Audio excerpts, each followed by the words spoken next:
A service of KIBMradio.com, the Internet's home for an all old-time radio.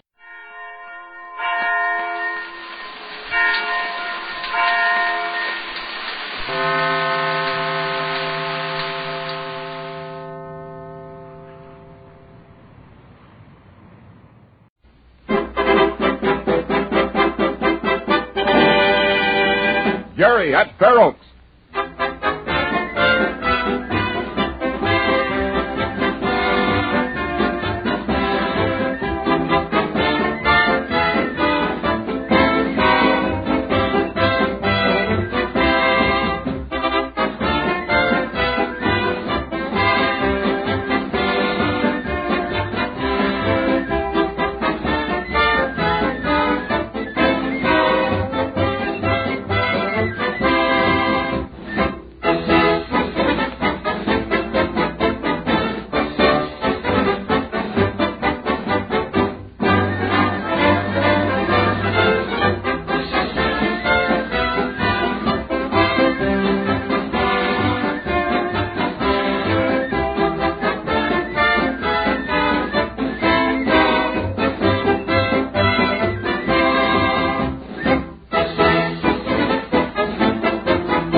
There's a keen place to park, Ted, right straight ahead. See right there between those cars? We'll be near the platform, too. Okay, I see it, Jerry. We're just about on time. Yeah, that's because Ted drove slow. If we'd have hurried, we'd have been way ahead of time. Huh, Harold? Huh? Oh, yeah. Well, here we be. All right. I'll take your hand back, Harold. Thanks. What's that you said about me driving slowly? Nothing. I just said you sort of took your time. Oh, I always do. When Major Davis first let me drive this station wagon, I promised him I'd be careful, and I have been. How long have you been driving it now? Oh, over 2 years. Just once in a while, though. You know, in an emergency. Well, come on, let's get over to the platform. We can watch the train coming in. Yeah, okay. Come on, Harold. Harold. Yeah? What did I tell you about crying? I can't help it, Ted. I try not to. Listen, Harold, we know how you feel. It's tough. It's awful tough for you, but really you can't do any good by crying. Besides, when you get there and you see your dad, well, gee, you wouldn't want him to see your eyes all red. I know it, but... Oh, come on, Harold. Brace up. Never as bad as it seems. Maybe your dad'll be okay by the time you get there. Yeah, and he might be... No, Harold. Well, you fellas wait here. Watch this griply. I'll go over and get your ticket, Harold. okay. Now, listen. By the time you get to the hospital, I'll bet your dad'll be much better. You'll see. Then it'll all be over. You should be grateful you can get to him, Harold. I suppose he was in some other country and you couldn't get there. Yeah, I know it. Mrs. Gardner said the doctor told her he was going to be all right. Well, what'll I say when I get in to see him?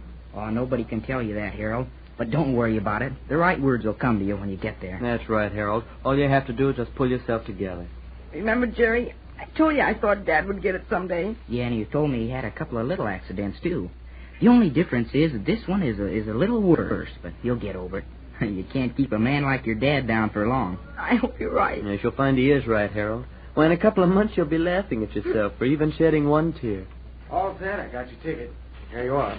Thanks, Ted. Now, you're in lower 6 in car number 12. Got your money now? Uh-huh. Right here in my pocket. Oh, hang on to it. And hang on to your ticket, too, until the conductor collects it. I will. Well, here it comes. Now, you be sure and do what Mrs. Gardner told you to. And be sure to phone long distance after you see your dad. Or put the call through to Major Davis. Yeah, I know. I will. Hey, look at this big streamliner, Harold.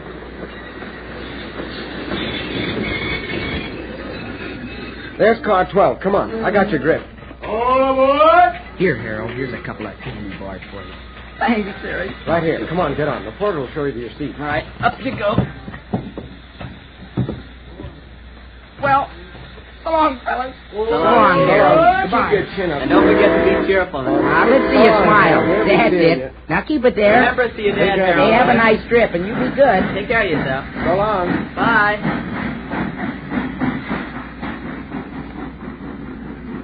Well, there he goes. Yeah, poor kid. I sure feel sorry for him. Yeah. I think Mrs. Gardner made a good suggestion when she asked us to take him down to the train. Yeah, I guess we did kind of make him feel a little better. No, it's a funny thing about him. I mean, well, if it had been anybody else, I wouldn't have taken it to heart so, but...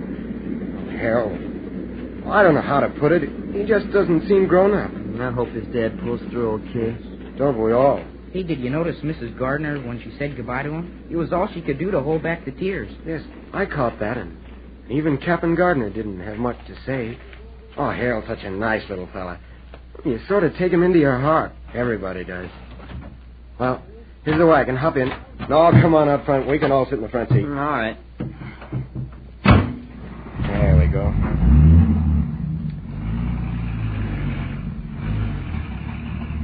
You drive as good as Kirk Prentice, Ted. Oh, was that supposed to be a compliment? Hey, what are you talking about? Kirk's a good driver. I've seen him turn that big bus around like it was a baby carriage. Oh, sure, I was just kidding. Hey, want to stop off at Mac's for a minute or so? Hey, that's an idea. I could go for a nice cup of hot chocolate. It would be chocolate. Yeah, boy, my favorite. We'll surprise him at this time of night. What do you mean? Well, no one from school ever gets over to Mac's at this hour. Yeah, that's right. I'm glad we're going to stop, though. He'll want to know about Harold. Oh, does he know about it? Oh, yeah, sure. Jerry and I were in his place when the papers came. We found out about it first. Well, here we are. Harold was in Mac's place, too, wasn't he, when Mrs. Gardner called him? Uh-huh. But he didn't see the papers. Mac hid them behind the counter. Oh, that's how it was. Hey, I wonder if Mac's still open. Oh, sure he is. He just hasn't got the lights on in the window.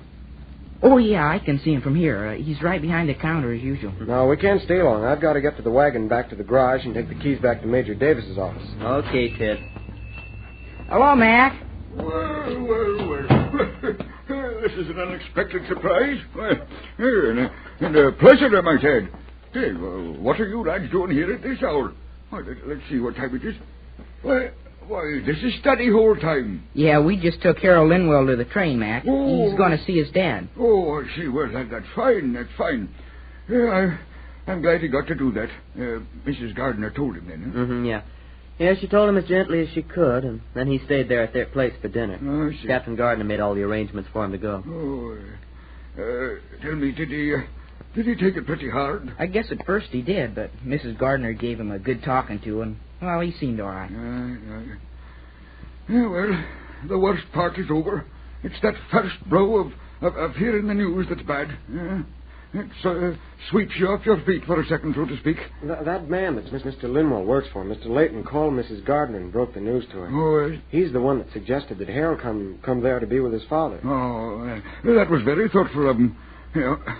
Well, you lads going to have something? Oh, how about it, Jerry? You going to have that chocolate? Are you fellas going to have something? Well, I don't care for anything, Mac. I had a big dinner. I don't want anything either. Well, I won't bother. We've got to get back anyway. Well, I'll tell you, lads, if you'll have something, it'll be on the house. What, another treat? Another treat.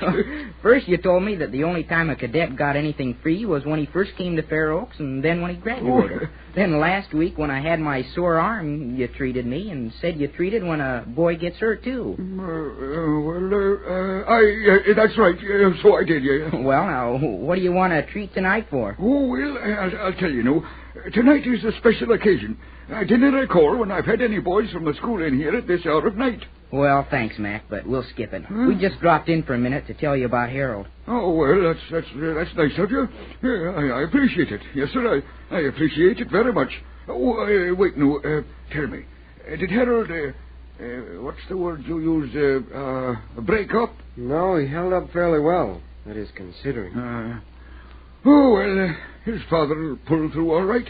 He'll get the best of care. Yeah, you can be sure of that. Yes, sir. He'll get the very finest. Yeah, it was a pretty bad crash, though. Oh, that it was. I guess as bad as I've ever heard about.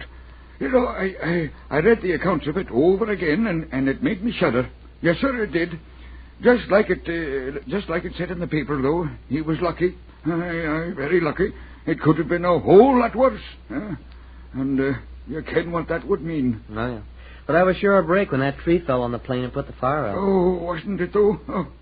Yes, sir, very fortunate. Very fortunate. Well, look, if you fellas want to stay a while, it's okay with me, but I really should No, take we'll the go wagon along back with you, there. Ted. No study hall for you tonight, lads? No, we were excused to take Harold down to the train. Oh, I see. Yes. That's right. Well, we'll most likely see you tomorrow, Mac. Oh, yeah, all right, lads.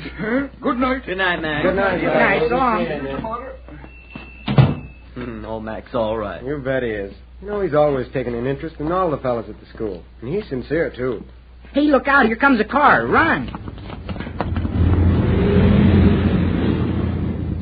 Well, we made it. Hop in, fellas.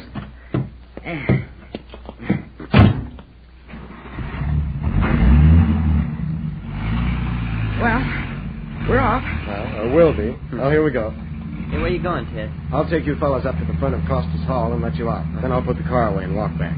We'll go along if you want us to. No, that's okay. No need of us all walking back from the garage.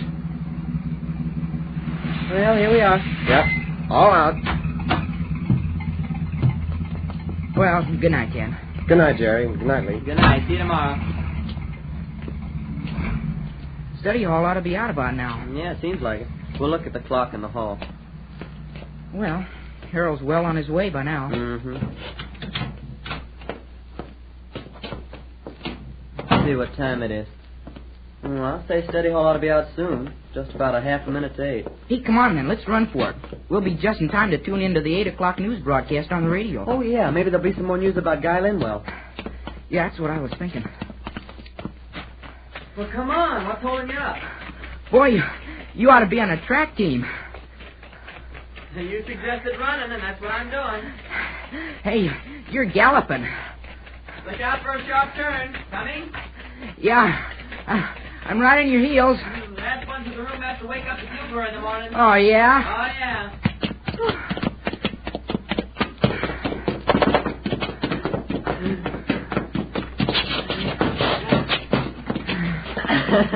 Well, you're last. No, sir. It's a tie. Okay, quick, turn on the radio. The news should be just starting. Come on, warm up, Sid. Don't get it too loud. All week, so take advantage of them. And now for the news. Our first item is from Moreland Field, where this afternoon a giant government bomber crashed with Guy Linwell, famous test pilot, at the controls. A government board of inquiry late this evening took steps to investigate, but it was learned that the controls of the giant ship were apparently in good order at the time of the crash. The investigators are going to ask certain questions. Number one, who were the mysterious people who pulled Linwell from the plane and then disappeared while Linwell was still unconscious? Number two, what were the boxes that had contained photographic film doing at the scene of the crack-up? Number three, was the little white flag found on the field where Linwell crashed put there as a signal to him, or has it some other and more innocent meaning? These questions are riddles and will remain so until Linwell can be questioned. Today in New York, a certain man was captured because he was given a chance to prove... Gee, that sounds bad, Lee. It certainly sounds as though there's something mysterious about that crash. Yeah, and about Harold's dad.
CPSI. That's your smartest cola buy.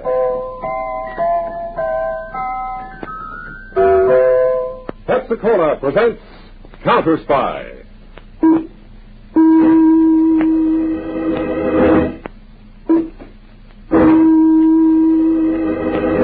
Washington calling David Harding, Counterspy. Washington calling David Harding, Counterspy. Harding, Counterspy. Calling Washington.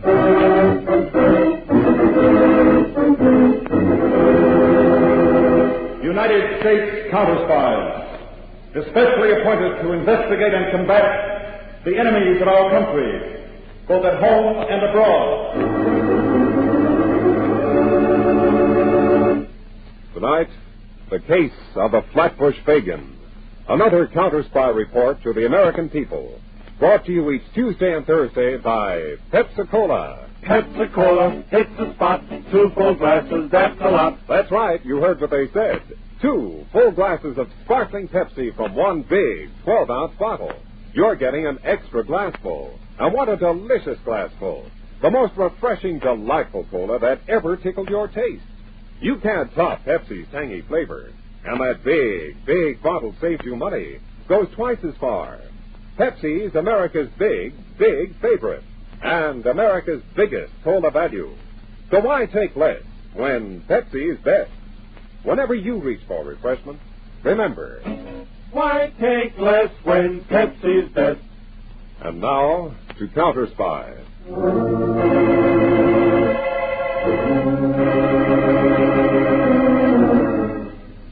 Unfortunately, it is happening almost every day and night. In Detroit, the darkened windows of a store, the stealthy figures of 2 boys approaching, then hands reaching in among the goods on display, and escape. Or, in Los Angeles, late at night, a suburban resident nears his home, when suddenly from behind...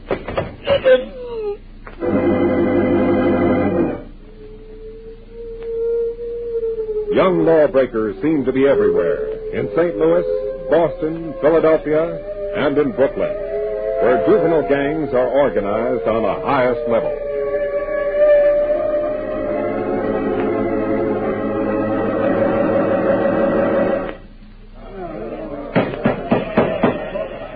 Wait a minute, gang! Hold it!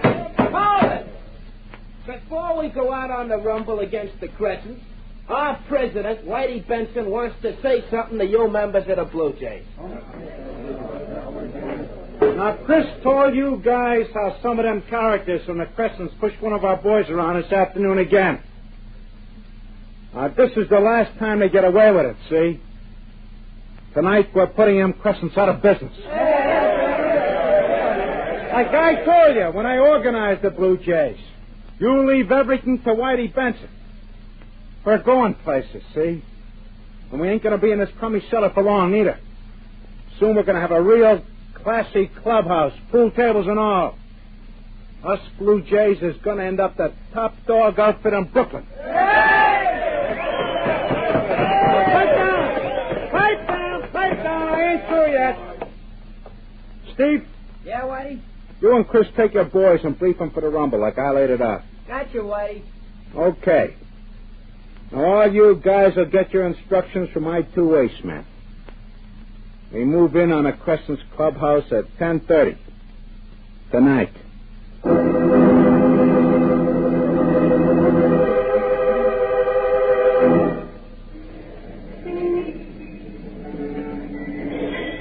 It's 10:28, Whitey. All set, Steve? Yeah, all set. My boys have their bats and axes ready. Be quiet, you guys. We march on him in a minute. Steve, what about Chris? Don't worry about Chris, Whitey. He'll be on time with his guys. He's not due at the corner down there until 10:29. There he is now. Yeah. He's signaling us. Now remember, Steve, if the cops come before we finish those Crescents, scatter. I'll meet you and Chris back at the clubhouse after we tie this up. Right. 10:29, Whitey. Should I give Chris the signal? Yeah. Let's go. Come on, gang. This is it.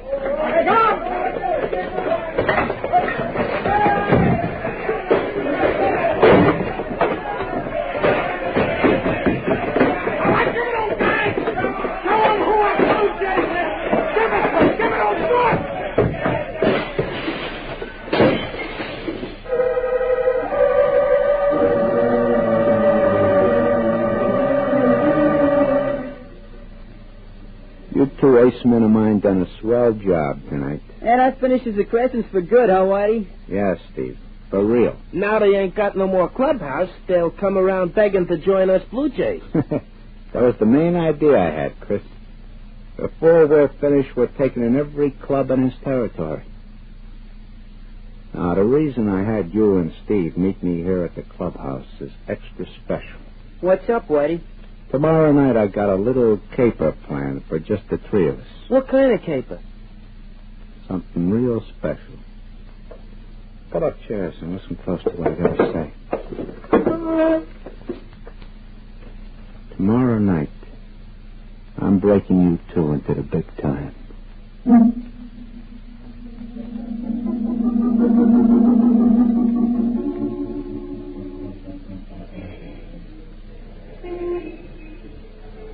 Got everything straight, Steve? I think so, Whitey. I stand here in the corner and keep my eyes open. If I see a flatfoot coming, I give the signal to Chris in front of the store. That's it, Steve. Chris, let's go.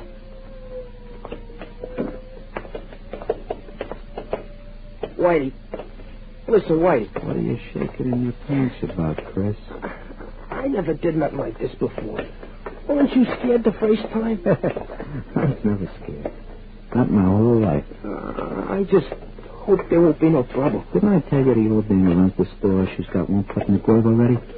She'll take a squint of my zip gun and do just like I tell her. Oh, you won't have to use the gun, will you, Whitey? Oh, Chris, stop acting like you was just out of kindergarten. Here's the store. Don't forget. Keep a watch for Steve's signal. I'll be out in less than 5 minutes.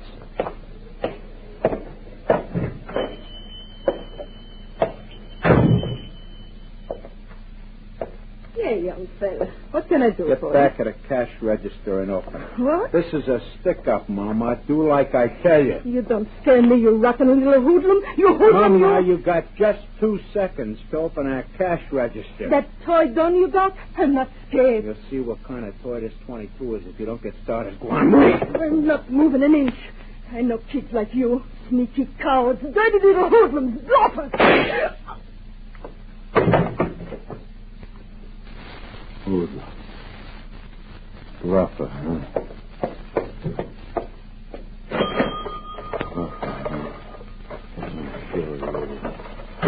Whitey, why? Whitey, you shot her. Sure. She got it alive. She's waking up. Whitey, I thought you killed her. Get out of my way, Chris. What are you going to do?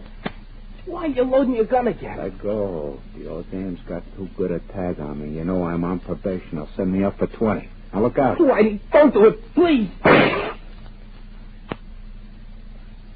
Come on. Let's get out of here.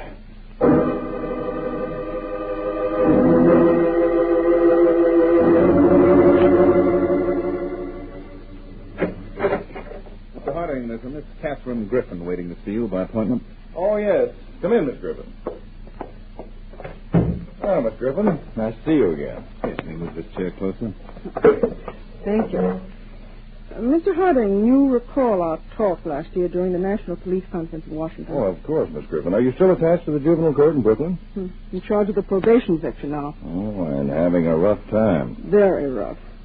I learned you were here in the New York Counterspy field office, and I realize, Mr. Harding, you're a busy man, but I hoped you could spare me a little time. Oh, certainly, Miss Griffin. Of course, Mr. Harding, juvenile delinquency in Brooklyn doesn't come under Counterspy jurisdiction. Well, Miss Griffin, juvenile delinquency has ceased to be a local problem. Besides, we're always ready to lend a hand wherever we can, and from all reports, you people in Brooklyn have a big problem. Mr. Harding, we estimate there are at least 70 juvenile gangs with a membership of over 6,000. Not a pretty picture, is it? It gets uglier every day, Mr. Peters. Their numbers are increasing and their crimes get worse. They've gone from gang wars to thievery to murder. Why, just 2 days ago, a store owner in the Red Hook section was shot by .22 caliber bullets. The gun was later found in a vacant lot, a homemade weapon. A zip gun, they call it. Yes, I think we have one of those right here. Sent to us for inspection. Made out of a block of wood, antenna wire, a door lock, and spring. And a lethal weapon it is. In the last month, we've arrested 5 boys carrying guns like that. Each boy was under 17. One was only 13. Our main problem is the unhealthy fear these boys have for officers of the law. Miss Griffin, that unhealthy fear you mentioned interests me. When a boy joins a gang, he's taught to hate and fear policemen. They immediately become his mortal enemies. And naturally, the kings of the underworld become his heroes. I call it negative hero worship. It's one of the big obstacles in our path. The moment these boys see a police uniform, they run. Now, Peter, Miss Griffin has just given me an idea. Let's take advantage of this negative hero worship and prove to these youngsters there's a difference between a hero and a heel.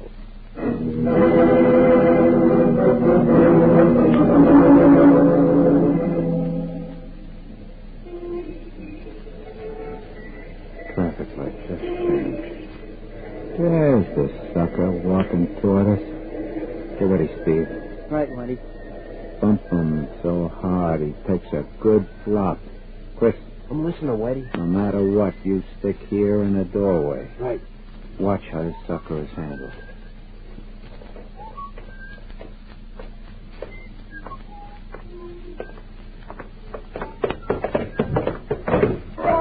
Oh, gee, mister, I'm sorry. I didn't see you.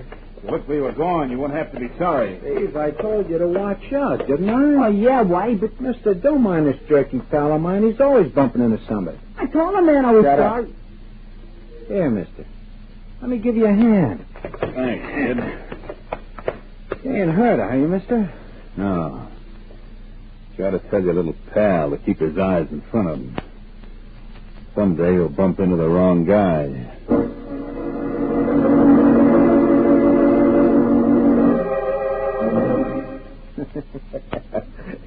Someday he'll bump into the wrong guy. Hey, you characters, how you like that for that? Pretty good, huh? Hey, with some of that dough, we can fix up this club room, huh, Whitey? How much in the wallet, Whitey? $80, Steve. 80? You sure done it smooth, You Whitey. gotta have a touch to let a sucker smart, Chris. A touch. Light and easy, so he never knows what hit him. I can pick him, man. Just the way the schmo was dressed, I could tell he was loaded. It's like a talent. Gotta be able to spot... Whitey, They only knocked twice. yes.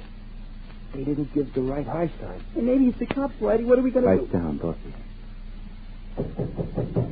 Come on, open up. Whitey, it is the I cops. told you to pipe down. I know you're in there. Open up or I'll bust the door down. You guys keep butting. I'll do the talking. I'll give you one more second. Open the door. Okay. Keep your shirt on. I'm coming. All right, smart guy. Let's have the wallet. Wallet? What wallet you talking about, mister? I suppose the next thing you're going to say is you don't know me. That's right. Never saw you before. What about your pal here, this one? Me? You mean me, mister? I don't mean your grandmother. We never saw you before either, mister. Did you, Steve? No. You're the two little punks who rolled me on 12th Street 15 minutes ago. Us? Roll? Got us mixed up with somebody else, mister. This here is the Blue Jays club room. We was having a meeting. We've been here all the time. Right, Chris? Oh, sure. We've been here all the time, Whitey. You see, mister? Come on, hand over the wallet. I told you, mister. We... Hand it over. The wallet, funny boy, with the $80. You busted my arm. Stop, will you? When I get the wallet. Stop. What? Okay, let go, will you? Let go. It's more like it. It's my back pocket right here. Hey, the woman ain't there. Because I got it right here in my hand. What? You gotta have the touch to roll a sucker smart, Whitey. The touch. Light and easy, so he never knows what hit him. Whitey, he was outside all the time. He heard. The next time you and your boys try a roll, you better be sure of the mark you pick out. For all you chumps know, I might have been a cop just laying for you. And you're not a cop? I look like one? No. Why? If you looked at the cards in my wallet, you'd know who I am. Dutch Malloy. Dutch Malloy? You hit Dutch Malloy from that Chicago mob? Is there another one? Dutch Malloy. Chris, how you like that? Of all the guys to pick Dutch Malloy. Out of everybody walking the streets of Brooklyn, Whitey picks Dutch Malloy to roll. Of all the guys, Dutch Malloy. Cut it out, now. Beat your head What's the matter, Whitey? No sense of humor? So I make one mistake. So what? Anybody can make a mistake, can't they? You want to stay in this business, you don't make no mistakes. Not even one. Hey, Dutch, what are you doing here in Brooklyn? You going to be around long, Dutch? Couple of weeks, Chris. Why? Well, if you had some extra time, maybe you could come around and give us some pointers, huh? Some tips on the ins and outs of the business. Hey, what do you want to bother Dutch with this kid stuff for? Dutch is a busy guy. Ain't you, Dutch? No, Whitey. Not too busy. You got a lot to learn, a whole bunch of you. I'm going to take personal pleasure in teaching each of you how things should be done right. Okay?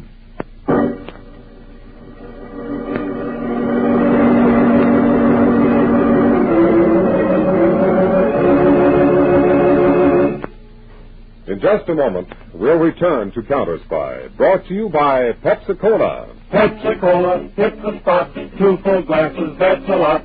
Lot more value, lot more depth. Why take less when Pepsi's best? More and more, among fellows and girls, among mothers and dads, you hear that sane and sensible question, why take less when Pepsi is best? No budget, no allowance ever had a better friend than tangy, sparkling Pepsi-Cola. Because one big 12-ounce Pepsi bottle gives you 2 delicious drinks. That's twice as much tangy taste, twice as much delicious Pepsi to go just twice as far. That's why more and more families say, why take less when Pepsi is best? Yes, families like yours and mine, families all over America, they're all saying, why take less when Pepsi is best? Pepsi-Cola hits the spot. Tastes terrific when you're hot. More and better than the rest. Why take less when Pepsi's best? Today, tomorrow, always. Get America's biggest cola value. Take home a carton of 6 big Pepsi bottles. Insist on Pepsi at the store. And say Pepsi at the fountain. Say Pepsi at the stand. Say Pepsi. Whenever you reach for refreshment, remember, why take less when Pepsi's best? And now, back to Counterspy. 2 weeks later, a man cautiously enters an all-night drugstore and heads for a phone booth to make a call. This is Dutch Malloy. Listen, 8:30 tomorrow night. Bench at the front end of the DeKalb Avenue subway station, downtown side. Got it? DeKalb Avenue station, 8:30 tomorrow night.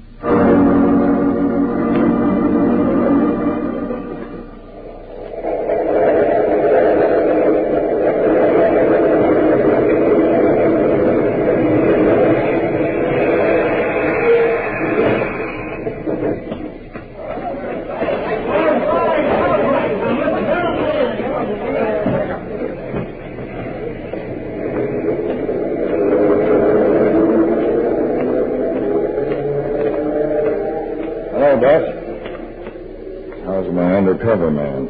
Mr. Harding, this is one assignment I'm not enjoying, not the least bit. What's wrong, Peter? Well, it's the way that whole gang, especially those 2 kids, Chris and Steve, look up to me. Dave, honestly, it makes me sick inside the way they think that Dutch Malloy is such a hotshot. Well, that's why you're there, Peter. I know, but they're not really bad kids. It's the leader of the Blue Jays who's all the way off the track. That Whitey Benson is the rotten apple in the barrel. Yes, our files show Whitey has a bad record. He sold all the other kids a bill of goods, made them cop haters. He gets the others to follow him either through admiration or strong-arm tactics. Till I came into the picture, Whitey's word was law, but I know the punk is yellow. Well, then your work's cut out for you, Peter. Show Whitey up to the others for what he really is. That's not going to be such a cinch. Well, first you'll have to win the complete confidence of all the other boys. If I can in time. Whitey has planned a job for him to pull in another day or so. Oh? A bicycle shop on 10th Street. Whitey has it set for them to steal 3 of the bikes that the owner of the shop has displayed on the sidewalk outside. Oh. See the spot I'm in, Dave? I can't let those kids steal the bikes. Well, of course you can, Peters. But maybe there's a way of out-masterminding Whitey Benson at bicycle stealing.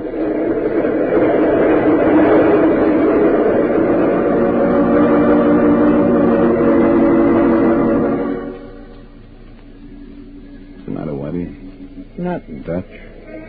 Maybe you don't like the way I'm handling this operation, No, only me and Chris and Steve could do it without bothering you. Mm-hmm. Well, I'm just lending you guys a hand. Of course, if you want me to step out... Oh, no, Dutch. We don't want you to do that. We're all for what you're doing for us, huh, Chris? Sure, Steve. How many chances do you get to learn from a real professional like Dutch Malloy? Okay. Now remember, watch me through the store window. You know the signal. Yeah. When you wipe your face with your handkerchief, we grab the bikes and start pedaling. I'll see you back at the club room later.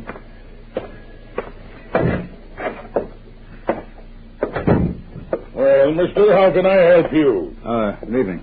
Evening. I'm interested in some bikes. Oh, yes, sir.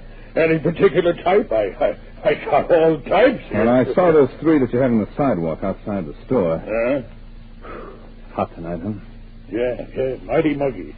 Yeah, I guess we'll have some rain. My corns are acting up. Yeah. Soak this handkerchief right through. Yeah. You were talking about bicycles. Yeah. What's the price on all three of them? All three? Well, no, I'm trying to clear out my stock, and I can have all three for... Hey, those boys out there. What's the matter? They're getting away with my bike. Now, hold it, buddy, hold it. Let go of me. What are they stealing my bike? Now, take it easy. I got to stop. They're not stealing those bikes. I'm buying them. What? Those kids are friends of mine. I'm buying those bikes for them. What? Holy jump. How much are they? Oh, how much? That's different. Well, they're 30. $5 a piece. That's $105 for all three, right? Yes, sir, that's right. For 105 skins. 60. 80, 105. Here you are. Thank you, mister. You know, those bikes are a real bargain at that price. I know. They're practically a steal.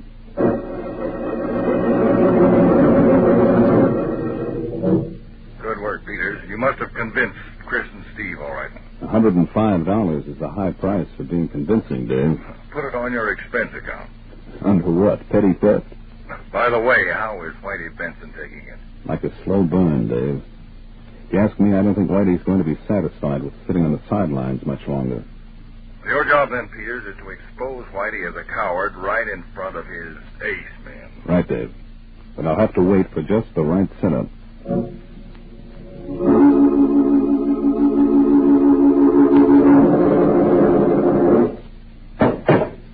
There, you two.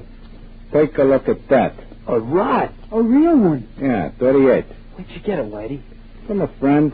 Picked it up in Germany. I bought it from him. What do you want a gun for, Whitey? For our next job.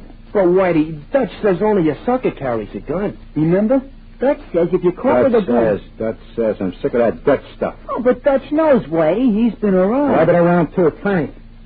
And I was okay with you guys before he come in the picture, wasn't I?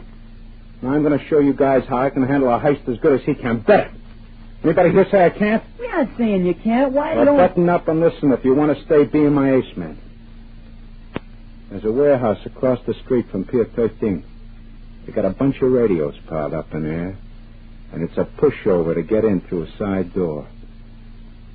I'll pull on that job at 11 tonight. Got it? Oh, yeah, Whitey. Sure. Steve? All right, Whitey. Whatever you say. And get this through your heads, both of you. Dutch is out of the picture. If either of you let on to Dutch about this job tonight, so help me, I'll take this gun and I'll blow your heads off.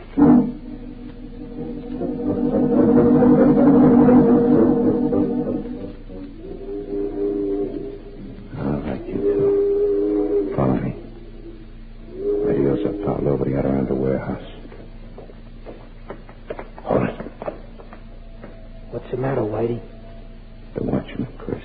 Coming this way. You better beat it this way. I'll take care of the watchman. Come on, behind this crate. Here he comes. I'll get him from the back when he goes by.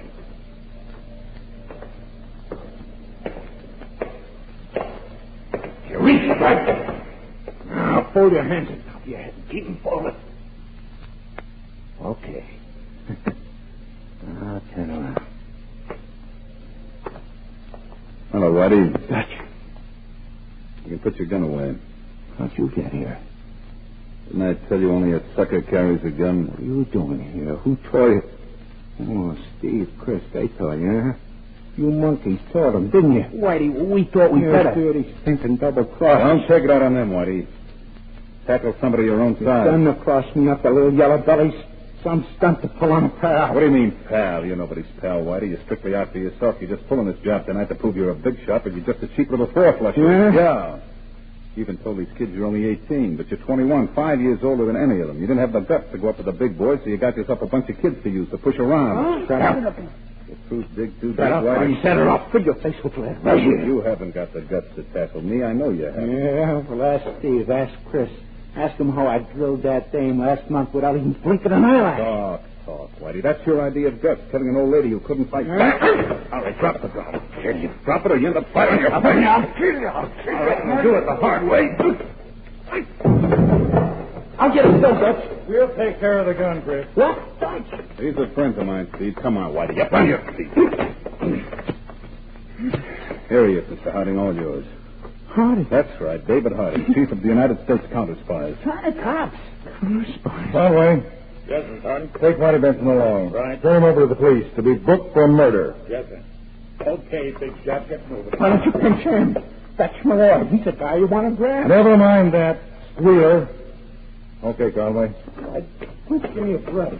Give me a break. Will you? I didn't do nothing to you. Dutch, I don't get this. You're in with the cops, Dutch. Fellows, you've just had one surprise. Your hero, Whitey Benson, turned out to be a heel. Now, here's another surprise for you. Your friend Dutch Malloy isn't Dutch Malloy at all. Not Dutch. He's my assistant, Harry Peters. The real Dutch Malloy has been in our custody for a month. A cop, Chris. And we thought he was a right guy. A cop. So now you two know what I am. You put me down as the wrong guy. That it? Well, we didn't know a cop who could be... A right guy? Is that what you're trying to say, Chris? Yeah, I guess so. The cops are just like anybody else once you get to know them. The trouble with you boys is you never gave yourself a chance to know them. They're more on your side than hoodlums like Whitey Benson. You found that out tonight, didn't you? If it hadn't been for Peters here, you'd have ended up in real trouble. And behind bars. You mean you're not arresting us? No. But you two still have some things to settle. Those bicycles. We still got them. Yeah, Mr. Harding. But we'll give him back. You can't do that now. But... Dutch, or rather Mr. Peters here, paid for them. You two boys are going to keep those bicycles. But you're going to work to pay for them. What do you mean by that, Mr. Harding? You're both going to get straightened away with the law. And then I hope you can prove to other kids like you that a cop isn't such a bad guy after all. Gee, thanks. You're a swell guy, Mr. Harding.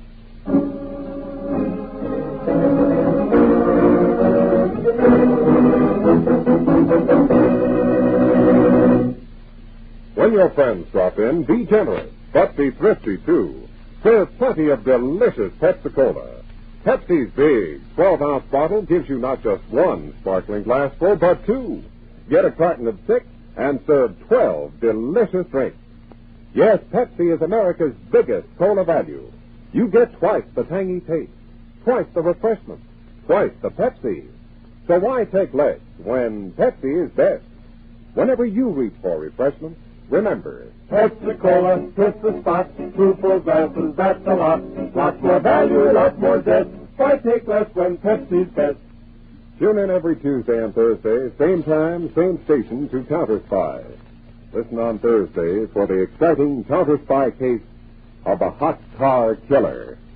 From a hideout high above New York, a master criminal brain moved human beings and stolen automobiles like pawns in a chess game of life and death.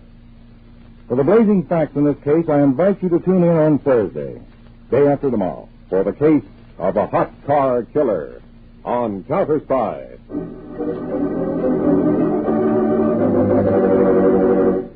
Tonight's Counterspy program originated in New York, was directed by Leonard L. Bass, dramatized by Edward Adamson, and featured Don McLaughlin and Mandel Kramer, with music by Jesse Crawford. Counterspy is a Philip H. Lord production for Pepsi-Cola. Enjoy some Pepsi, ice cold tonight.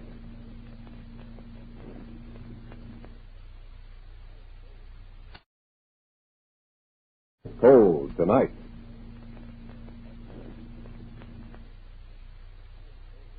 Somewhere in the cold, persistent rain that made the city itself seem a thing of evil, a girl had disappeared, and it was my job to find her. But before I did, I found death and a devil.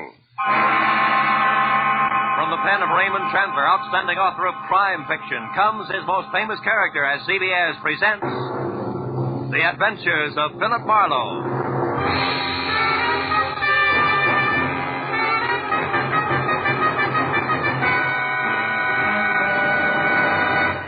And now, with Gerald Moore, starred as Philip Marlowe, we bring you tonight's exciting story, The Black Halo.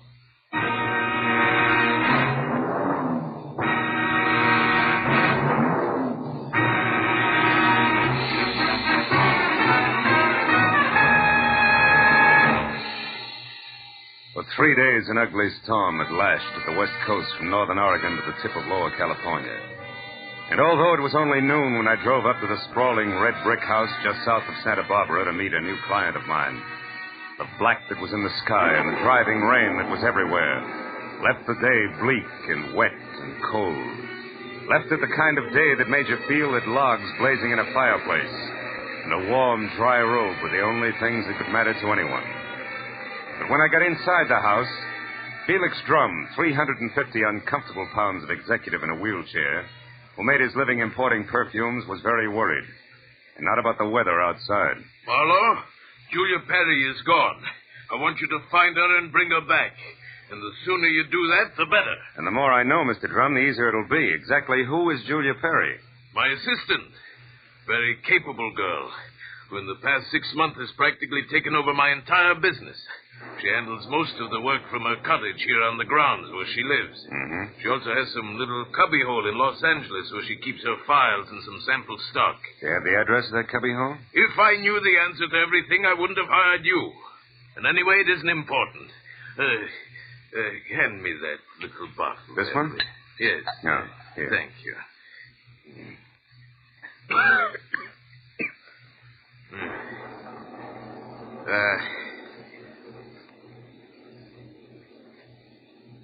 When did you last see Julia, Mr. Drum? 3 days ago. No. It was 3 days ago, when she left on one of her regular weekly trips down to Los Angeles to bid on perfumes. Usually she stayed away overnight, but the Beechwood Plaza Hotel most of the time, and she was back here by noon the next day. I suppose you've already checked the Beechwood Plaza, huh? Yes, of course. My man Ruby, the one who showed you in, has called the place 12 times. But they only know that Julia registered there 3 days ago and hasn't been seen since. Well, what about the girl herself, Mr. Drum? I mean her background, friends, family, that sort of thing. As far as I know, Marlowe, Julia has no friends, no family either. She's just a sweet but smart little girl from someplace in Kansas. Mm-hmm. No beaux, not even nice ones, huh? I don't think she had the time. You see, when Julia first came to work for me, she wanted to get ahead, and I gave her the chance. She made good. Mm-hmm. Today, she's as much my right arm as Ruby is my leg. Mr. Drum, did you notice anything unusual about Julia's behavior lately? Yes, and that's the reason I'm worried. About 2 weeks ago, I saw changes in the girl, Marlowe. She seemed less spry, more preoccupied. Oh? Yes. I figured it was overwork myself, since the end of the year always means detailed annual reports. So I made no comments at the time. I see. Tell me, Mr. Drum, what does she look like? Well, I have no pictures, but she's a blonde of medium height and was wearing a plaid raincoat and little circle of a hat when she left. Uh-huh. Altogether, she's sweet and simple, if that's what you mean. Yeah. Do you mind if I stop into the cottage on my way out? Marlowe, you turn the place inside out if it'll help any. Only since I'm certain that Julia's in some kind of bad trouble, you be quick and find her.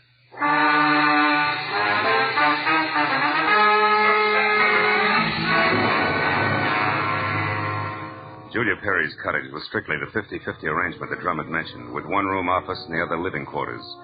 In the office, I found everything in its proper place, so I moved to the other room. The moment I stepped over the threshold, the white fluff that trimmed the quilted bedspread and the splash of color in the drapes said that Julia Perry had to be something soft and warm. And the half a dozen quietly tailored suits that were lined up in the closet like a squad of soldiers facing right told me that she was also simple and neat. I ran through the pockets of her clothes and all the drawers and closets in the room, trying to find something that would give me a lead that I was sure I had to have. After 20 minutes, I'd found only a leather cigarette case, a package of peppermint lifesavers, and a maroon and gold monogram book of matches, the cover of which was half torn off so that I could only be certain that the middle initial was a V and that an E or an F were on either end. But since the name and address of an L.A. novelty company was on the inside, I bought the matches as a starting point, dropped them into my pocket, and headed for the door. When I opened it, I was surprised to find Ruby, Drum's right-hand man, purple scar and all, standing in the rain. He's staring at me like my ears were spinning. You seem to be a very thorough man, Mr. Private Detective. And you seem to be a very nosy one. What do you want? To help Julia, nothing else. But here's a postcard that came for her this morning. It was mailed in L.A. yesterday. Yeah?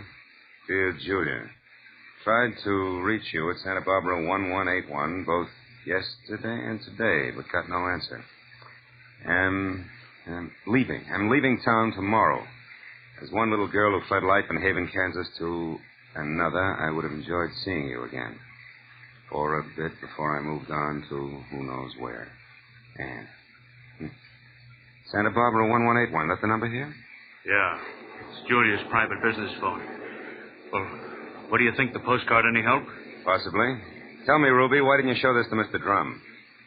I forgot about it until just now. You're a liar. Well, it's on account of the postcard was delivered here to the cottage. Which is no man's land for you? Yeah, sort of. Mr. Drum doesn't like people who work for him mixing socially with each other. Well, maybe a sweet kid like Julia hasn't got any use for the passes you've been making at her, huh? Hold it. I like Julia, and even if she don't go for me, anything I can do to help her, I still do, understand? Yeah, I understand. I'm not so sure I believe. Goodbye, Ruby.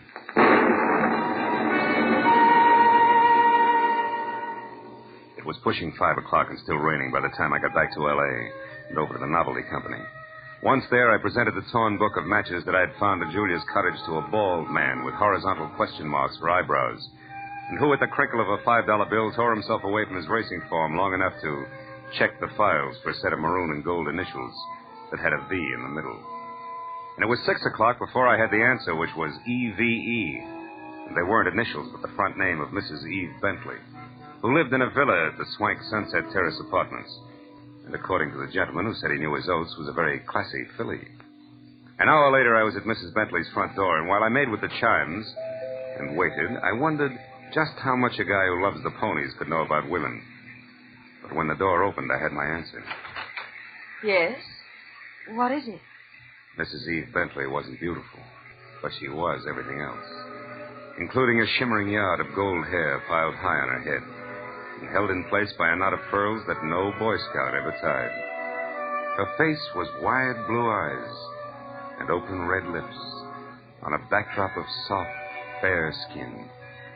She wore a black silk jersey dress that must have been sprayed on. She smiled when I said my name was Philip Marlowe and that I wanted to talk. Talk about what, Mr. Marlowe? Julia Perry, ever hear of her? No, I haven't. So I'll try again. What do you know about Ann somebody from Haven, Kansas? Absolutely nothing. This torn book of matches says otherwise. I found them in Julia Perry's cottage. Julia Perry's missing. I'm a private detective who was hired to find her, and the matches turned out to be yours. Now, may I come in? Why, yes. Thanks. Now, Mrs. Bentley, maybe we ought to start all over. No, wait just a minute, Mr. Marlowe. I may be able to help you. Did this Julia Perry deal in perfumes? That's right. Now, how did you know that? Because I just remembered something. And now I'm sure I can explain why my matches showed up where they did. Just a minute. You know, whenever I'm talking to a beautiful woman, somebody's always creeping around in the kitchen. Who is it this time? Oh, really, Mr. Marlowe? There's a storm outside, and there are windows and trees. You put those three things together, that noise could have been a branch scratching on a glass pane. Or somebody with squeaky shoes and a lot of curiosity. Somebody like Mr. Bentley, for instance. Huh? Oh, I doubt that, Mr. Marlowe. You see, Mr. Bentley's been dead now for 3 long years. Oh. Yes. Well, you were saying something about the matches. Oh, yes. This Julia Perry must somehow or other gotten hold of him through my fiancé, Marvin Whitaker. How does that figure? Like 2 and 2. Marvin is in the perfume business. Ditto Julia. Also, I think he mentioned her name once. Said she was very clever for a girl who looked like somebody's kid sister. That fits all right. Where will I find said fiancé? At his favorite bar and grill. But won't you have a drink first, Mr. Marlowe? No, thanks, Eve. There isn't time. Now the bar and grill. The Blue Boar. Blue which? Boar, Mr. Marlowe. Yeah. It's a very English spot over on Wilshire, opposite Arthur Murray's studio. But before you dash, do you at least have a match? Yeah. Whole book of them, honey. Torn cover and all. And I want you to keep them. After all, they brought us together, didn't they?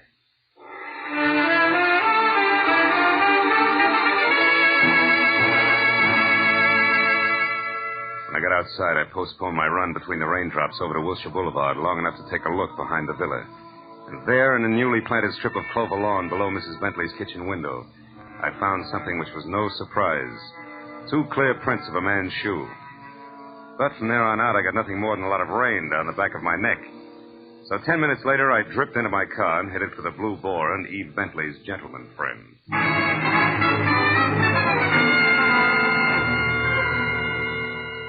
I located Marvin Whitaker, a handsome, hale fellow well-met, in a white turtleneck sweater and riding breeches, behind a hot rum toddy in a corner booth that was pictures of steeplechase mounts against newly antique mahogany.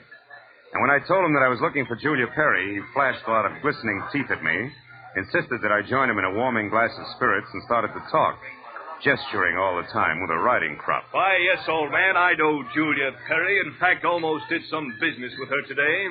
You mean you were supposed to meet Julia someplace? That's right. At 1881 Selma Avenue, to be precise. But she called me this morning and postponed the whole transaction indefinitely. Could you stop projecting long enough to tell me why? She didn't say.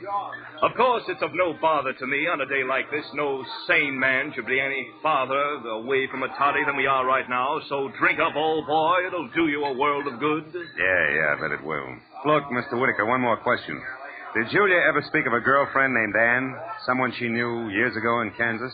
No, I don't believe she did, Marlowe. Matter of fact, Julia never talks of anything but perfumes. Now drink your drink, fellow, before it's chilled through. Thanks, but no thanks, old bean. I do have to run, really.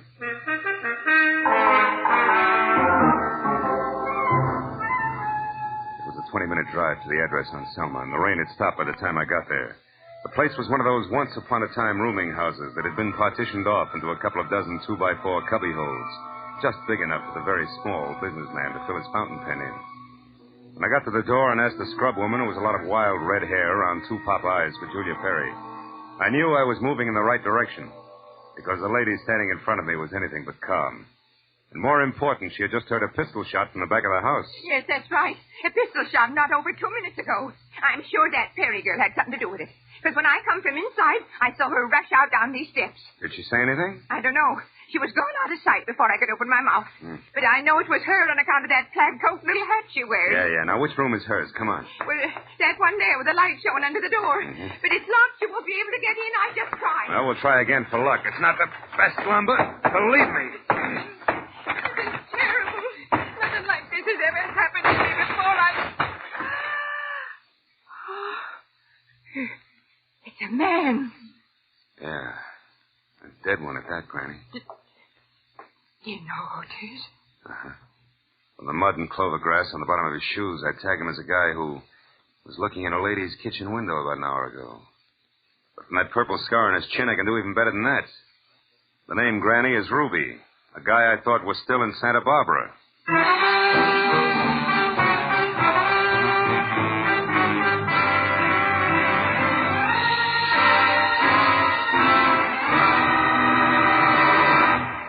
In just a moment, we will return to the second act of the adventures of Philip Marlowe. But first, given clues, even the newest of Philip Marlowe fans can deduce the characters in CBS's great new early Sunday evening comedy lineup. The washboard leads you to the one and only Spike Jones. The bumblebee? Well, of course, that's for America's most famous non-virtuoso violinist, Jack Benny, who follows Spike Jones on CBS. The two A's, Amos and Andy, who are heard on CBS immediately following Jack Benny. So it's really no mystery at all why millions of Americans now stay tuned to CBS on Sunday nights for these 3 superb comedy shows in succession. Spike Jones and Amos and Andy over most of these same CBS stations, and Jack Benny over them all. And now, with our star, Gerald Moore, we return to the second act of Philip Marlowe and tonight's story, The Black Halo.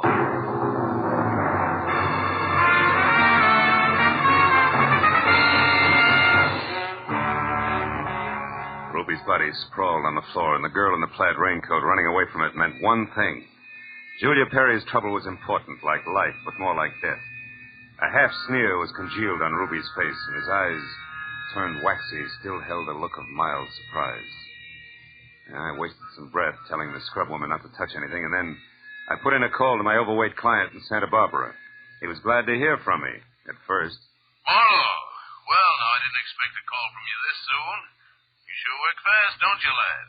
Have you found her? Have you located Julia? Not quite. She's about 5 minutes ahead of me.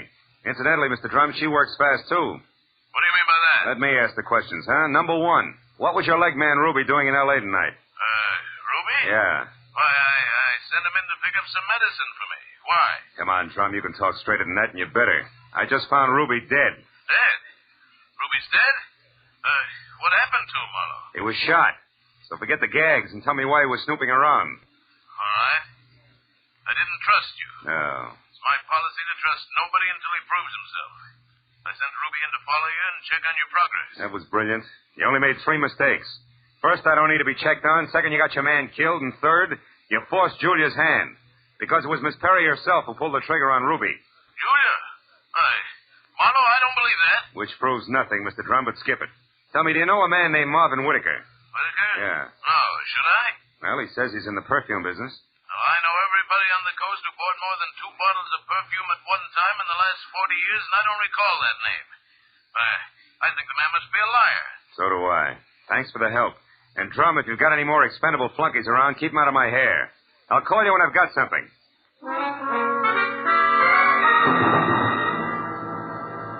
I called Homicide next and told Detective Lieutenant Ibarra where to find the body and who was responsible for it being in that dead condition. When the question of why came up, I admitted I was still shooting blanks. Oh, I told him about the razzle-dazzle Whitaker had handed me and named the Blue Boar on Wilshire as my next stop. Ibarra said he'd call me there, and when I got to the entrance of the place, I saw Whitaker, draped in a trench coat that involved enough cloth to rig a 4-masted schooner, standing in the anteroom, impatiently smacking his leg with that riding crop. He looked positively dashing. Question was, which way? Hiya there, Marlowe. Hey, old boy, you look upset. Anything wrong? I may be upset, Whitaker, but you're the one that's going to spill. First, are you leaving or coming back? I'm just leaving. Been here all the time since I talked to you? That's right, you see. My coat is perfectly dry. Stopped raining half an hour ago. Well, you see, if I'd been outside, I would have known that. But why this 3rd degree, Marlowe? What's up? It's a long story. Maybe we better sit down and talk it all over from the beginning. Oh, I'm afraid I can't. Not just now. I've got a date. She'll keep. Not this one. It's something rather special. Special, huh? Like Eve Bentley? Now, look here, old boy. You're prying into my personal affairs. Whitaker, I'll rip the lid clear off your personal affairs if necessary to get a clean answer out of you. Now, what do you really know about Julia Perry? I told you once. Are you implying that I'm a liar? At least that. For instance, who puts out Amir? Come on, Whitaker. It's a well-known fragrance. Why, I don't recall offhand. That's strange, because any woman knows Amir's a Dana perfume. Just what are you trying to prove by all this? That is a perfume dealer you stink. And try this for size. When I got to that address you gave me, I found a fresh corpse there with a bullet hole in it. A murder? Yeah, and your routine was pat, brother, so before Homicide starts combing out the snags in your story, you better untangle it yourself right now. You lied to me. Now, why'd you do it, Whitaker? Why the double tell? All right, Marlowe, I'll tell you. I'll tell you this! Oh! He was as quick as a wounded cat. The riding crop slashed across my face even before I'd realized he'd moved. And by the time the red light stopped dancing in my eyes, Marvin Whitaker was gone. I turned as the head waiter walked up to me. He studied the hot red welt rising on my face for a moment and then murmured discreetly that if my name was Marlowe, I was wanted on the phone. It was Lieutenant Ibarra. Marlowe, you can stop beating the brush for Julia Perry. We found her. You did? Where is she, Ibarra? She's out in the alley here, behind the Beechwood Plaza Hotel, Marlowe. Exactly 8 floors down from the window of her room. She fell through the glass roof above the rear entrance. Oh. It's not pretty. Oh.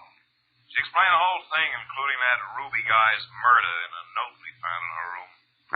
I'll be right over, Ibarra. Okay, don't hurry.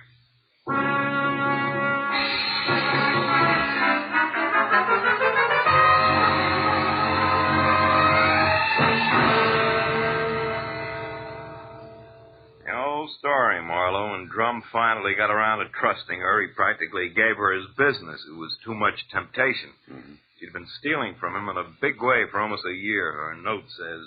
And she decided to run for it when she knew she couldn't hide the thefts any longer, huh? That's right. That Ruby caught on some way, and she killed him, but I guess murder was too rich for her blood, so she came back here, thought it over, and then checked out. Yeah. All she left behind was a little plaid raincoat and a purse over there. Hey, she was wearing a dinky hat, too, Ibarra. Did you find that? Mm-hmm. Come over here to the window, Phil. See down there on that canopy, that little black circle? That's her hat. I sent Mooney down to get it. Can't leave any loose ends around, you know. Yeah. Got a light, Lieutenant? Oh, sure. Yeah. Thanks. Hey, what happened to you? That welt on your face, Phil. Oh, I backed that horsey liar named Whitaker into a corner, and he slapped his way out with a riding crop. And speaking of loose ends, if I ever catch up with that... Ibarra, where did that stuff on the dresser come from? Well, this out of the pockets of Judah's plaid coat. Why? But that's impossible unless... Holy smoke. That's why Whitaker lied to me. Hey, where are you going with that, Phil? Come back here. I gotta check on something, Ibarra, and keep your notebook handy. If I'm right, this deal is still wide open.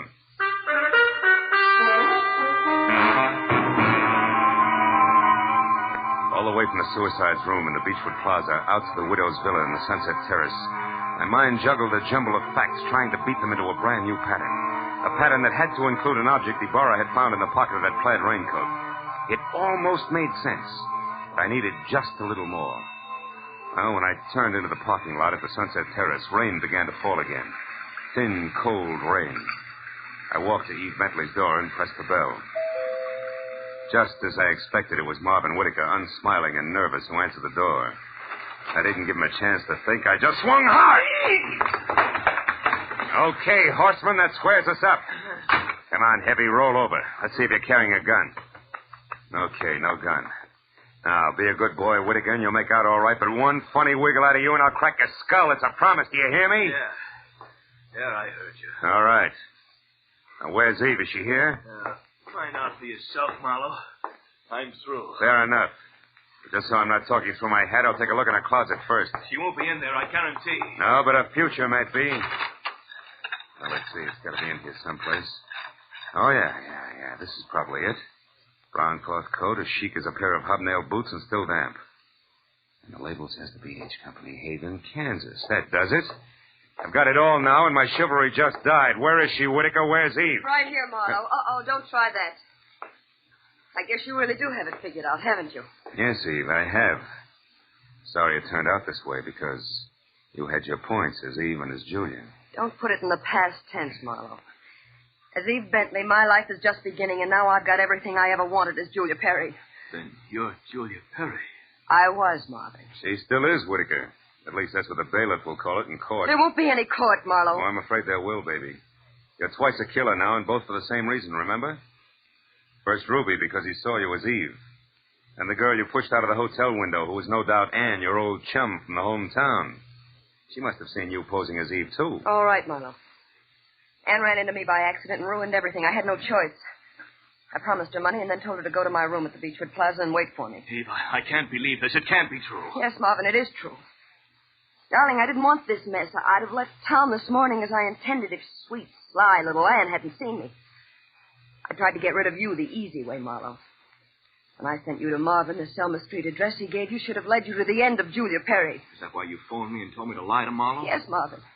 I was going there to write my suicide note and use the stockroom for my disappearing act. But Ruby caught me, and after that I had to work fast.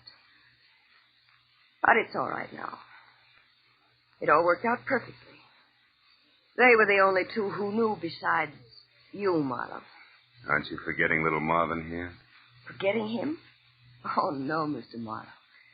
Marvin's the one person I can count on. That's what you think. You don't get me mixed up in this. Marvin. I bargained for an heiress, not a murderess. Why, you dirty load. All right, then. I'll use this gun on you, too, because I'm getting out of here and no one's going to stop me. But you're right between us, Eve. You can't get us both. He's right, baby. You're not good enough to get us both, and killing just one of us isn't going to solve anything. What do you say? It's been a long night, baby. You just couldn't tell when you were late.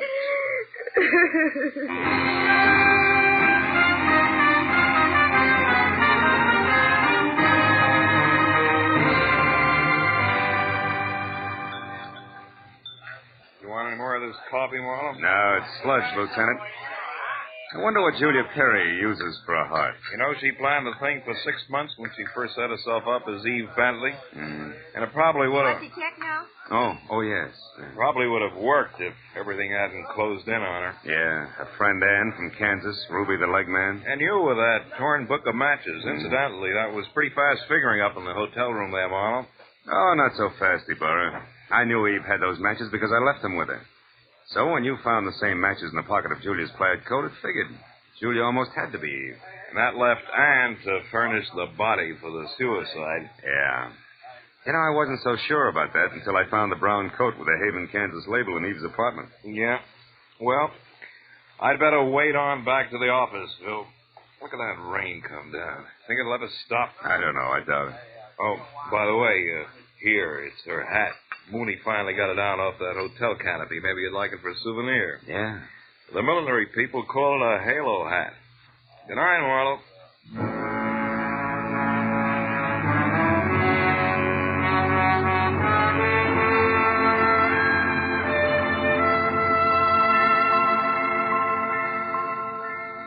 I sat there a while after Ibarra left, looking at the rain in the street, the cold coffee in front of me, and Julia's little round halo on the table.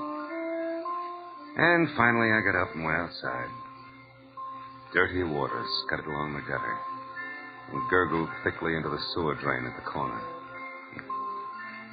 For a minute I caught a glimpse again of the girl I'd figured Julia Perry to be when I went through her cottage in Santa Barbara. Yeah, that girl was an angel. When I finally caught up with her, her halo turned out to be black, jet black, inside and out. I dropped the little hat into the gutter and watched it go as far as the drain at the corner. And then I went home.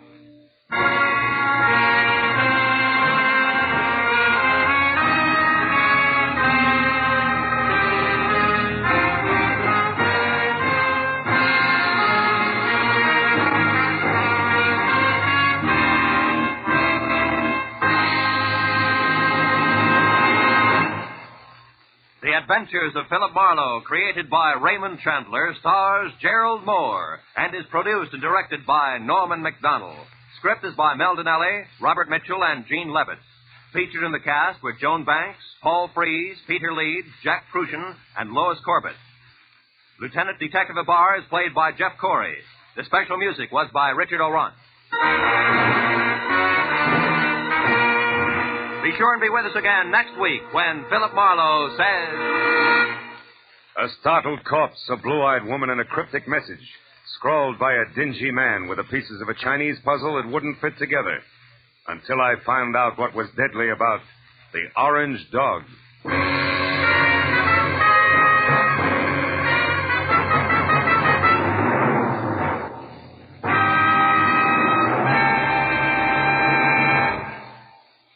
You'll find a whole hour of fun, variety, music, and thrills on Sing It Again tonight and every Saturday, for it's heard over most of these same CBS network stations.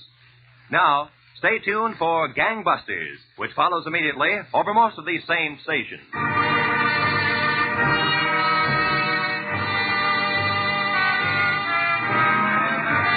This is Roy Rowan speaking for CBS, the Columbia Broadcasting System.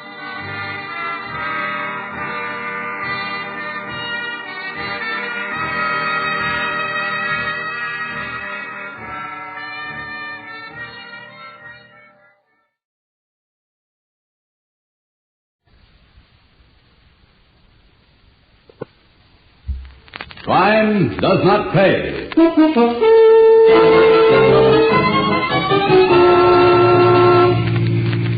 What do you think, faithful?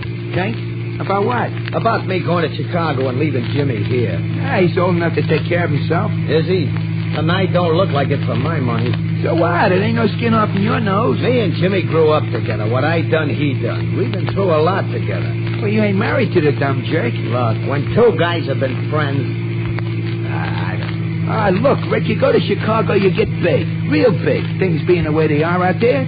So you come back. So you do big things for Jimmy here, if that's what you want. Yeah, and while I'm away...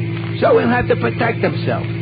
That's it. Protection. I can fix that for him. And any mug that moves in on Jimmy Bassett is gonna be in for a rough time.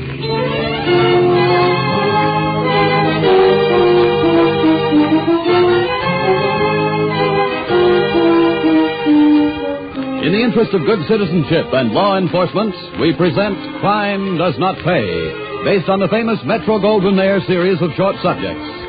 In just a moment, you will hear Thick as Thieves, starring Everett Sloane.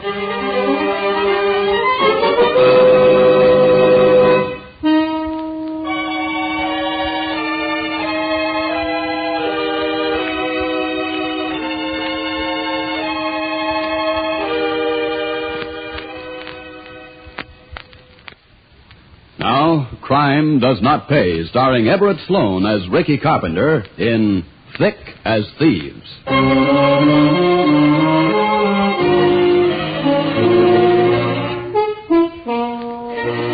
It began, of course, in a slum. Ricky Carpenter and Jimmy Bassett were born there, grew up there.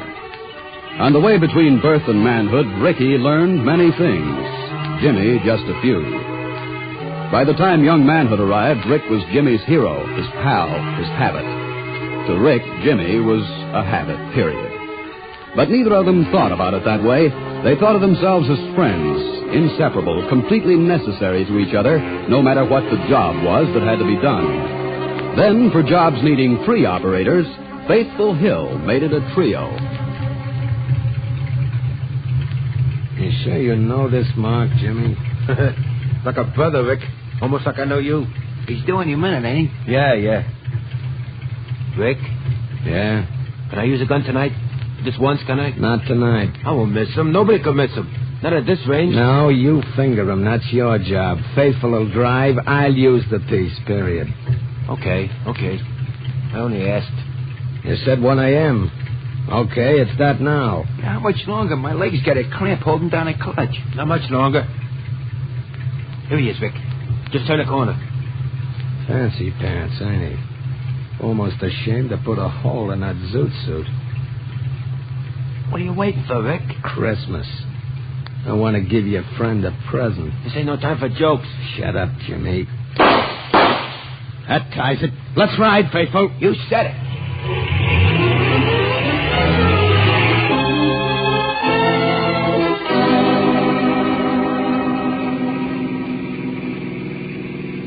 Take it easy, Faithful, and watch the traffic lights. We don't want no tickets now. Right.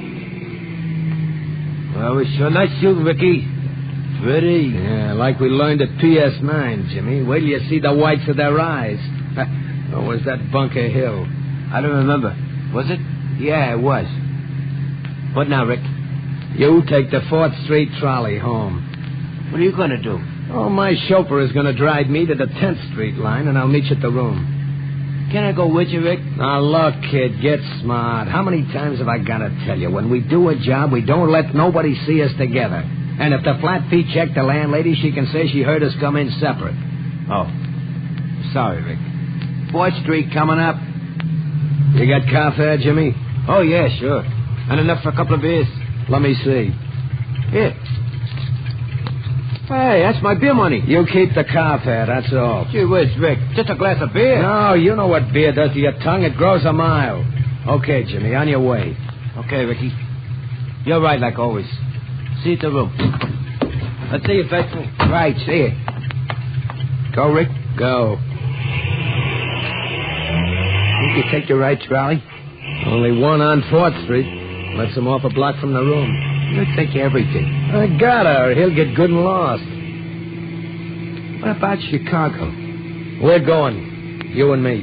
And him? Nah, we talk. He's scared of a new city. And here he ain't scared? He says not. Anyway, he knows how the streets run. Ain't that something? What do you think, Faithful? Think? About what? About me going to Chicago and leaving Jimmy here. Yeah, he's old enough to take care of himself. Is he? Tonight don't look like it for my money. So what? It ain't no skin off your nose. Me and Jimmy grew up together. What I done, he done. We've been through a lot together. But you ain't married to the dumb jerk. Look, when two guys been friends... Nah, I don't know. Look, Rick, you go to Chicago, you get big. Real big. Things being the way they are out there. So you come back. So you do big things for Jimmy here, if that's what you want. Yeah, and while I'm away... So he'll have to protect himself. That's it. Protection. I can fix that for him. And any mug that moves in on Jimmy Bassett is going to be in for a rough time.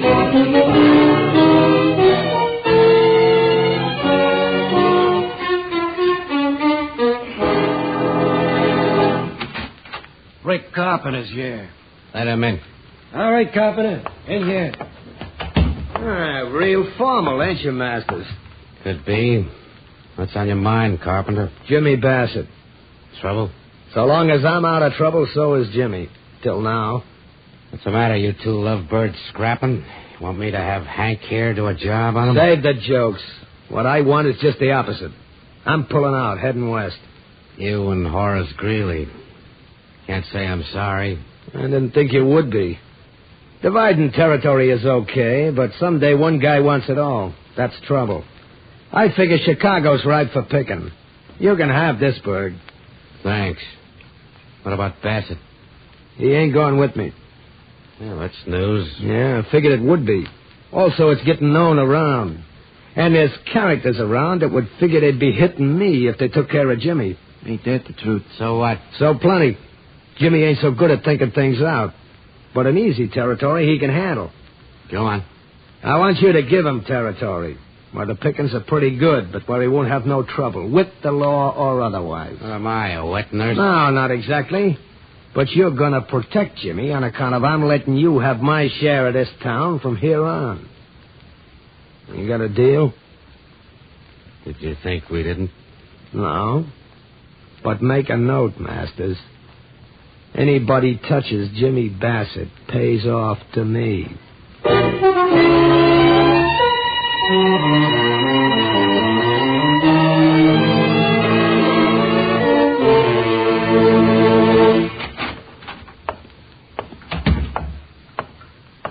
You want to see me, Mr. Masters? Yeah, sit down. Thanks. You know Hank Carter, don't you? Sure. Hi, Hank. Good enough. What do you want me for, Mr. Masters? Ain't I been doing good? Okay. Not so good as Rick in Chicago, but okay.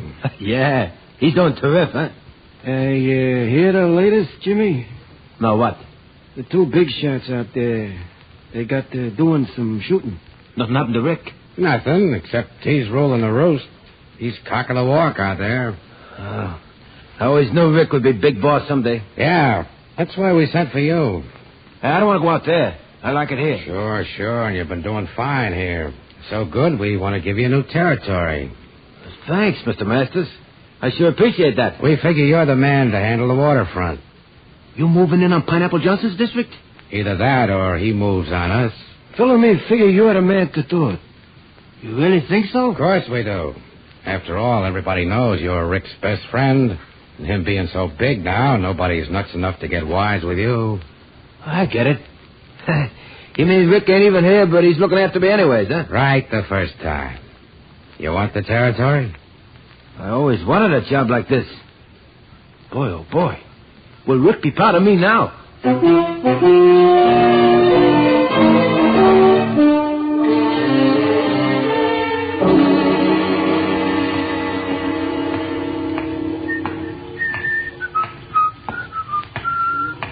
Hi, fella. Hi. Jimmy Bassett, ain't you? Right the first time, pal. Who you? Name's Johnson. Pineapple Johnson. Hey, I'm glad I ran into you. I've been looking for you. That's so? Yeah. Look, I just want to tell you Phil Masters sent me down here. I should take over. You can still operate, but you got to pay off.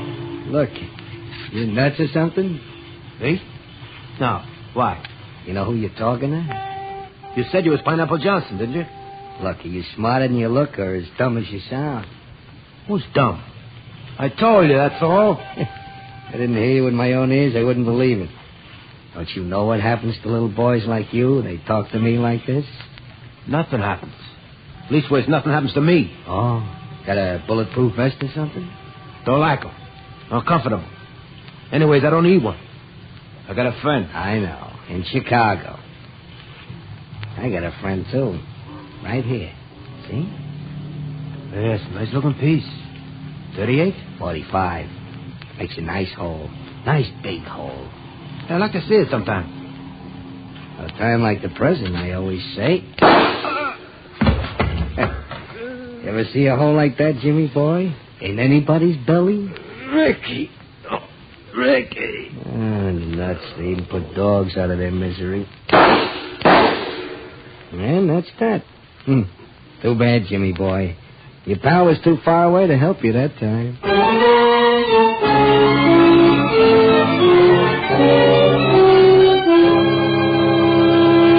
In just a moment, Crime Does Not Pay will continue with Thick as Thieves.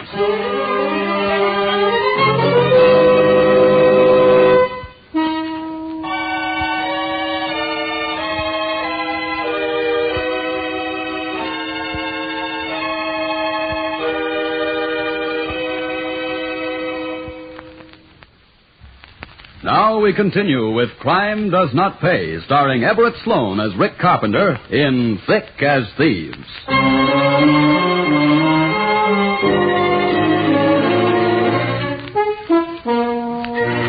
Word travels quickly on the grapevine of the underworld. Before the Chicago newspapers carried their brief stories on inside pages of a gang killing on the waterfront of another city, Rick Carpenter knew that Jimmy Bassett was dead. He came back to his native city with just Faithful Hill for company, in style. Rick came back in time to join Phil Masters as one of the chief mourners at Jimmy's funeral.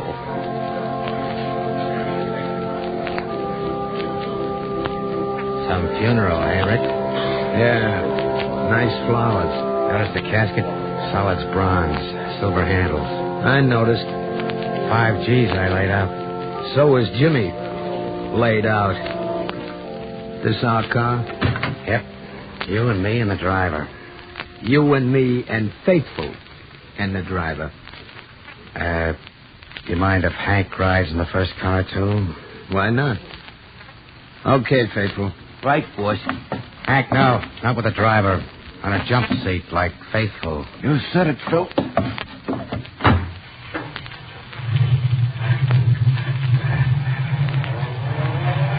Well, Phil? Well, what? You done anything about Pineapple and his mob? Haven't had the manpower yet. You don't need manpower when you use choppers. We ain't up to those modern Chicago methods around here. Not yet. Look, I'll handle this, Rick. Like you handled Jimmy? I figured nobody touched him. You figured. Kind of he was your pal. So you let my pal go down to the waterfront alone without even a piece on him. How should I know he'd be dumb enough to... Shut up. It's like murder. Look, Rick, the mark is dead. Nothing you can do about that. He wouldn't be dead if you protected him like I said. I told you what to do. You're out of your territory, Rick. You tell him in Chicago, I tell him here. Maybe you told Pineapple, too. I told him nothing. But when I'm ready, Pineapple will be told plenty. You think he'll be able to hear you by that time, Phil? You think he'll be able to hear you?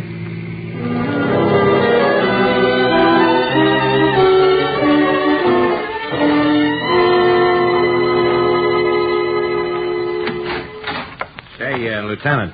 Yeah, Leo? We got company. Not the first time. You won't believe this till you see him. Rick Carpenter. What? That hoodlum hasn't been in this station house since he was picked up for swiping apples when he was a kid. Yeah, well, you should see him now. Diamond on his little finger, silk shirt with French cuffs, no less. This I gotta see. Call him in. All right, Carpenter. Lieutenant Cantrell will see you. Wow, so it's Lieutenant Cantrell now, huh? So it is. What's on your mind, Carpenter? Well, you might ask a man to sit down when he brings information. You, a stoolie? Spill it, Rick. You want the character who got Jimmy Bassett? Pineapple Johnson? Oh, you know. We know more than you give us credit for. You got any evidence? The slugs from Pineapple's gun, for instance. I know Phil Masters sent Jimmy into that territory. You call that evidence? In other words, you ain't interested. Well, I wouldn't say that, Rick. We're interested, but we can wait. After all, when you mugs shoot each other, why should we waste the taxpayers' time settling your quarrels for you? Okay, I get it. You ain't interested. See you, Cantrell. Sure. If you're looking for Johnson, he hangs out with his mob at the High Hat Club. Oh, is that so, Lieutenant? You do know a few things, don't you? Thanks. Of all the gall. Of all the colossal gall.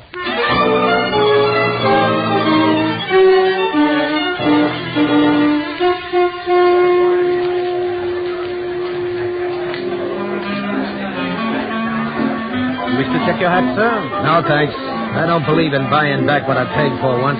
I want a good table. You have a reservation? No, so what? I'll do my best for you, sir. This way, please. Right behind you. This be all right, sir? It's too far back.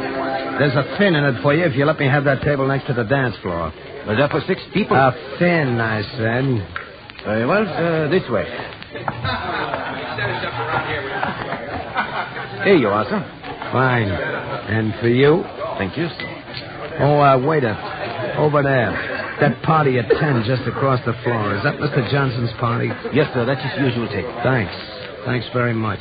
Well, don't stand there and stare. Scram, will you? Yes, sir. Of course. Hey, Johnson! You're there! Piney Johnson! Hey, you come? Watch it, boys. It's Carpenter. You bet it's Carpenter. I thought you'd like to know where you got it from. You and your boys! Ah, shut up. Get out of my way. You want what Johnson got? Get out of my way.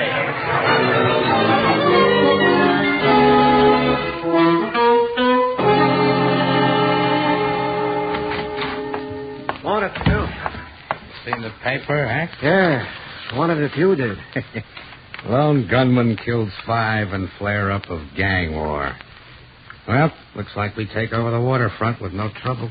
No trouble at all. Nick? Who else? Rick and Jimmy. They sure were thick as thieves. I've been meaning to ask you, Phil. Did you send Jimmy down there on purpose? Not exactly, but Rick was getting kind of big. There's not much sense in having another boss's pal working for you, is there? Smart, Phil. Ah, well, pineapple's out of the way. Rick's satisfied. We can forget the whole deal. Any mail? Nothing. Oh, yeah, this was at the door, that's all. It's like a Christmas card. In October? Post office always tells you to mail early, don't they? Let's see. Well, what do you know about this? Christmas greetings. Thought you'd like to have this now because it's the last Christmas card you'll ever get. Who signed it? Who do you suppose? Rick? Rick.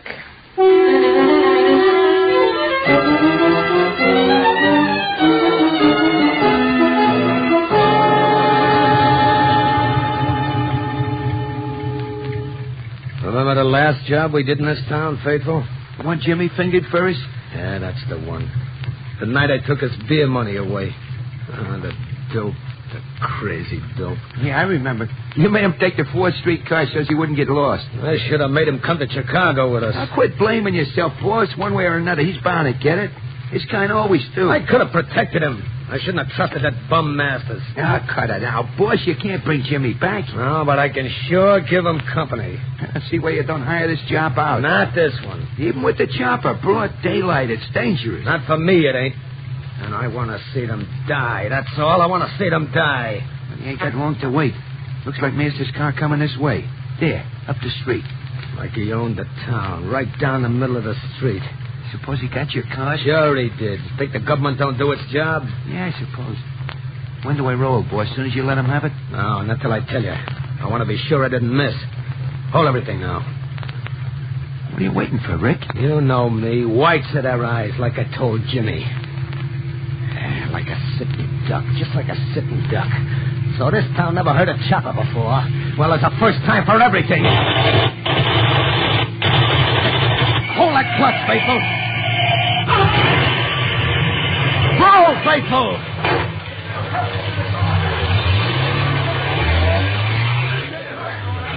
How's that for shooting, Faithful? If I didn't get him cold with the slugs, nobody will live through that crack-up. Yeah, get him both ways. Where to, boss? The florist, where I ordered that wreath. And then the cemetery. We're going to visit with Jimmy before we leave town.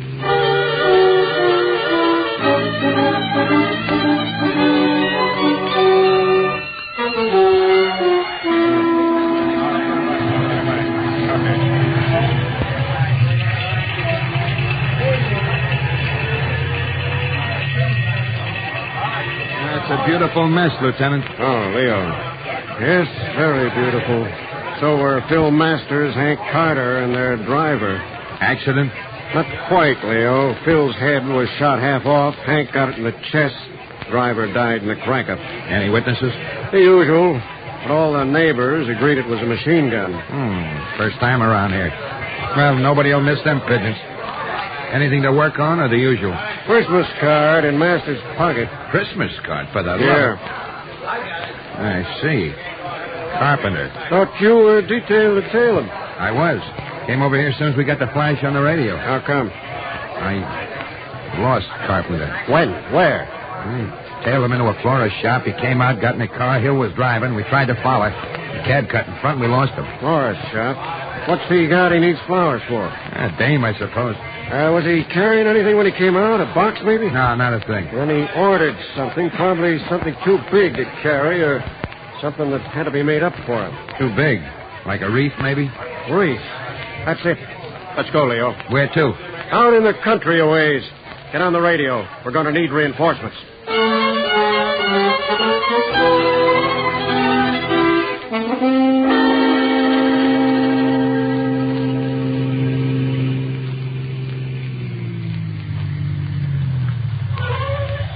All right, faithful.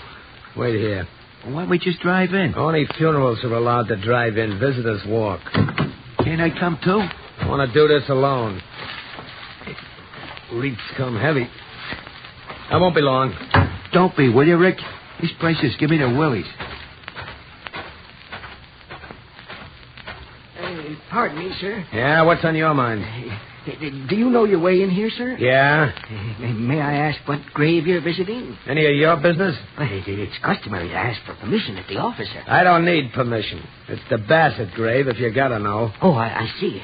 Very well, sir. What do you see? Just an expression, sir. It's just over there. I said I knew, didn't I? Now beat it. Leave me alone. Yes, sir. Of course, sir. Sorry if I intruded.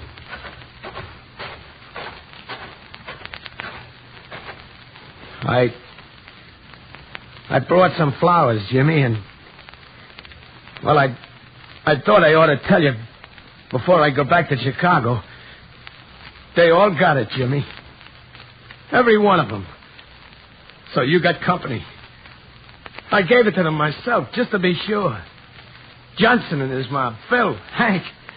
Every one of them. Caretaker, you heard him say it himself. Oh, yes, Lieutenant, I heard him. Why, you lousy cop! Not even in the cemetery. We got you cold. Jimmy didn't hear you, but we did. Hey, Faithful, start the engine. I'm coming out. Faithful's been taken care of, Carpenter. You went for the wreath, so we outguessed you and got here first. And our friend, the caretaker, made sure you went to the right place. Yeah, the right place for you and your whole stinking outfit. Watch it. Let him have it. No place to hide out here, Carpenter. Who wants to hide?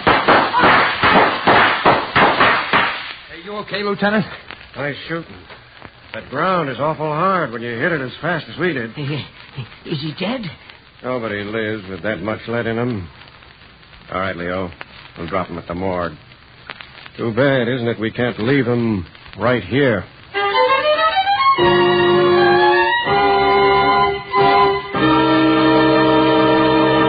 Crime does not pay.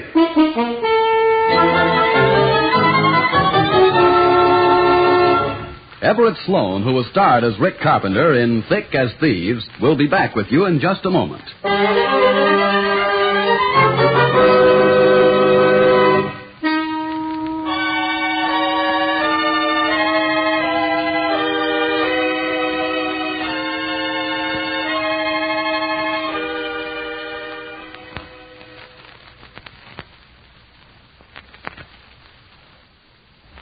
Now, here in person is Everett Sloan. There have been many classic friendships in the history of our civilization, and many of them have meant much to the progress of mankind in many fields.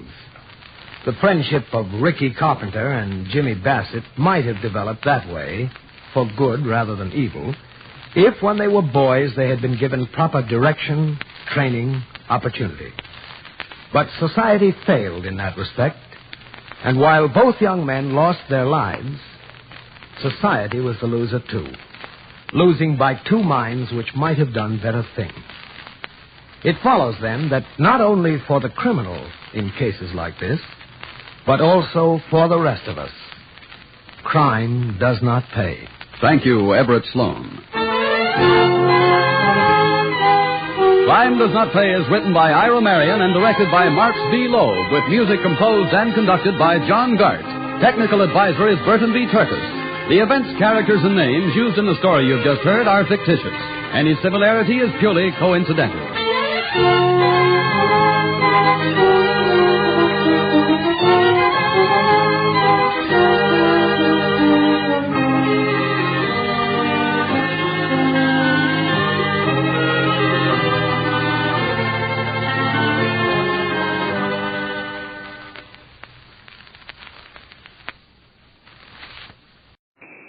Gangbusters, presented in cooperation with police and federal law enforcement departments throughout the United States. The only national program that brings you authentic police case histories.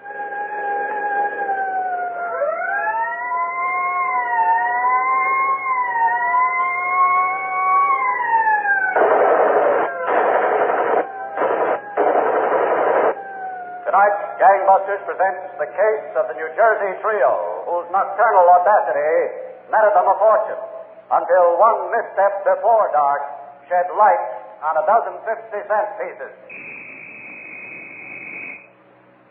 Gangbusters has asked the Honorable John B. Keenan, Commissioner of Public Safety of the City of Newark, New Jersey, to narrate by proxy tonight's case. Commissioner Keenan. Thank you, and good evening, Gangbusters listeners. Suppose we begin tonight's case in the city of Newark, New Jersey, just a little over a year ago. It was 7:30 on a bright sunny morning when a big hulk of a man stepped as lightly as he could toward the door of his attic flat on Milford Avenue. He stopped when he reached it, listened for a moment, then took out his keys.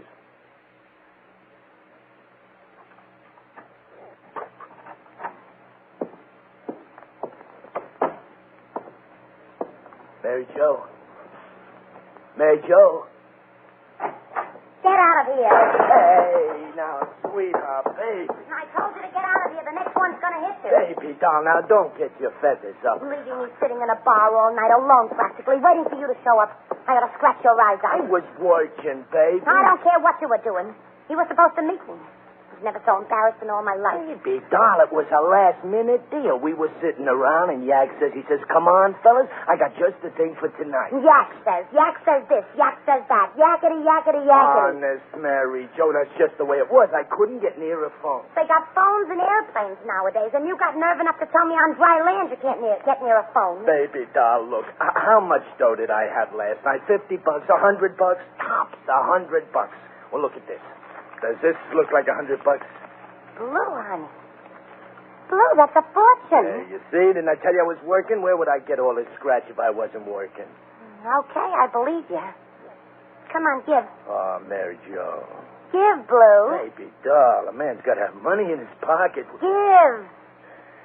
Yeah, give. All I do around here is give. Yeah. But I had 100 to start, at least 100. 20, 40, 60, 80, 90, 100. There's your 100. Thanks. I work all night, and what do I get for nothing? I'm putting it away for a rainy day.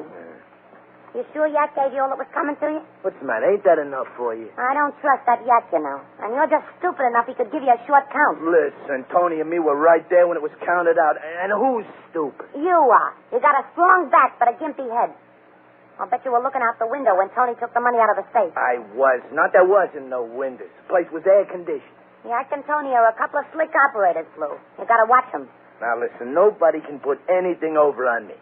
Now, look, baby doll, it was some job getting that safe open. I'm starved. Have you got a little breakfast laying around? I have not. Oh, baby doll. You got your clothes on? Run down to the diner. Look, make breakfast, and I got a present for you. Yeah? What kind of a present? Will you make breakfast? Let's see the present. All right. Here, I got 12 of them. What's that? Counterfeit? It is not. That's a good American $50. Yeah? Uh-huh. Sounds okay. Only Yak says they're worth $5 apiece. Oh, Who'd be crazy enough to give $5 for a 50-cent piece? Yak says they're collector's items from the Columbus expedition. They didn't make very many of them, so they're worth $5 apiece. There was 36 of them in the safe. We each got 12. All right. Let's have. Will you make breakfast? Let's have, Blue. Yeah. Hey, baby doll. Tony says he's going to keep his good luck charms, he says. Good luck, chums. Huh? Oh, 50-cent piece is worth $5. That's a twist. Well, maybe it's inflation or something. Maybe. All right. Come on in the kitchen. Thanks, baby doll. I'm starved. Really starved.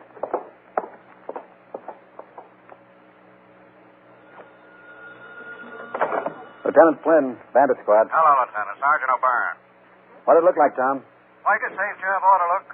They pushed in a back door, went upstairs to the office, knocked the combination off the safe, jimmied it open, and got at the cash. Uh-huh. It was a pretty hefty box, Lieutenant. Must have taken him a good part of the night. How much was in it?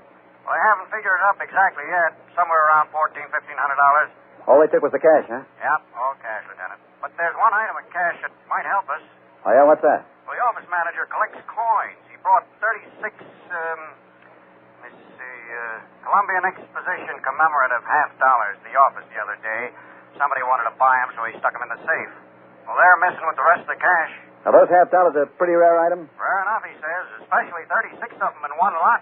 Yeah. That might help, Tom. And the office manager's got a list of collectors and dealers and that sort of stuff. Good. Bring it in.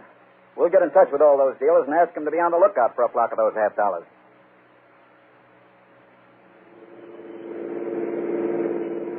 Now, listen, Yak, I can't ride around all night. I got to meet Mary Jo. What are you worried about, Blue? Let her wait. Let her wait. You don't know Mary Jo. Tell him, Tony. Tell him how she is. What's the matter, Blue? You're big enough to handle that twist. Mary Jo, she gets sore. You apologize. You give her a kick in the face. This guy's got no sympathy. There it is, across the street. You in the restaurant? Yeah. The office is on the second floor. Uh-huh. My information is every night 2 big sacks of dough go upstairs and into the safe. Yeah. They take them to the bank in the morning. Are you sure they ain't got no burglar alarm? I'm positive. Yeah? What makes you so positive yet? Well, they figure they don't need it. What do they figure? They're immune or something? Why spend the dough for protection when there's a police station just down the block? Yeah, but how do we get... Police station? Where? Look down the street. Now, wait a minute, Jack. Don't you think the joint's just a little risky? Police station, it ain't 50 yards from the place. And there's cops coming and going all night. That safe is loaded. Maybe so. But I want to know, can we make it? I don't think we can make it. Not with the police station so close. Listen, Blue, you just use the muscles, huh? Now, we'll have to work fast and quiet, but I think we'll be okay.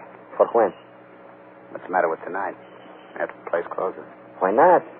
I got it with me, my good luck charms. Hey, fellas, not tonight. I promised Mary Jo a good time. She's getting all dressed up. Have your good time some other night. Guys. Listen, Blue, wife or no wife, when we got a deal going, nothing interferes. We work good together. I don't want no outside influences influencing the operation. That's it for tonight. Well, we'll drive around town a while until they get the joint. Why do you guys always make me trouble? We'll stop someplace, Blue. Get the lady on the telephone. Tell her you're going to be busy. Tell her I'm going to be busy.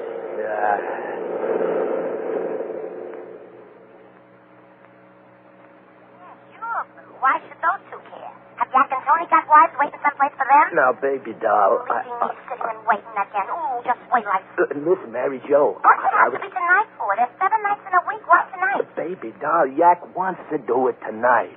Yak says there might be $10,000 in that safe. He thinks there's a good chance. $10,000? Yeah, Yak says so, maybe. Well, Blue, maybe it wasn't such a good idea to go out tonight. I'm kind of sleepy anyway. We can make it tomorrow night. Oh, that's good, baby doll. But you be sure and see that those 2 monkeys don't give you a short count. They won't. And bring it all home. Every penny. Okay, make it fast, Tony. Get in the doorway. Yeah. Now, let's get that door open. I think maybe with the back door it would be safer, Yak. Safer, maybe, but the front is easier. Go on, make snappy. Yeah. I don't like working on the sidewalk practically either. Get it under the lock. I'm doing okay. Let me handle it. Okay, just a few. Hold it. What? Couple of guys. Cops? I don't know. Stand close against the wall. Yeah. So I take my car down here. The guy looks it over, stops the car, wants it over. He examines the upholstery, and I ask him, wait a minute. Have you got a light? And I ask him how much will he give me in a trade. Thanks. So? Oh, he says 1,100. 1,100, I can back it. You know what they're putting in this town? I can't let go for 1,100. Didn't have any of those $half, they was good luck, eh? Get to work on the door. Yes. You think they were cops? What difference does it make? They walked by, didn't they? Get it open. That police station, she's awful close. You'll be inside if you don't get that door open. Yeah, there it is. Good, Tony. Go on, you get upstairs and start to look around. I'll go to the car and get Blue to bring the tools. Well, Gangbusters listeners, this gang of safe burglars, led by the daring James Yak Denter, had broken into a darkened restaurant not 50 yards from Newark's 2nd Precinct Police Station. Before the night was over, a 500-pound safe gave them the fright of their lives. And now back to Gangbusters. And here again is tonight's narrator, Commissioner John B. Keenan. Well, this gang of burglars found that breaking into a restaurant not 50 yards from a Newark, New Jersey police station was not so difficult as opening the safe upstairs on the 2nd floor. They had been at it for nearly 2 hours and were still working hard. All right, Blue. Tony's got it set in there. Lay on it with the sledge again. Okay. Again. Brother. Hold it just a second. Oh, Tony, what do you say? It don't budge, Yak. Listen, Yak, maybe we ought to give it up. We're making plenty of noise here for 2 hours and with the cops right next door, practically. How about it, Tony? Can you get it open or can't you? With these tools? No.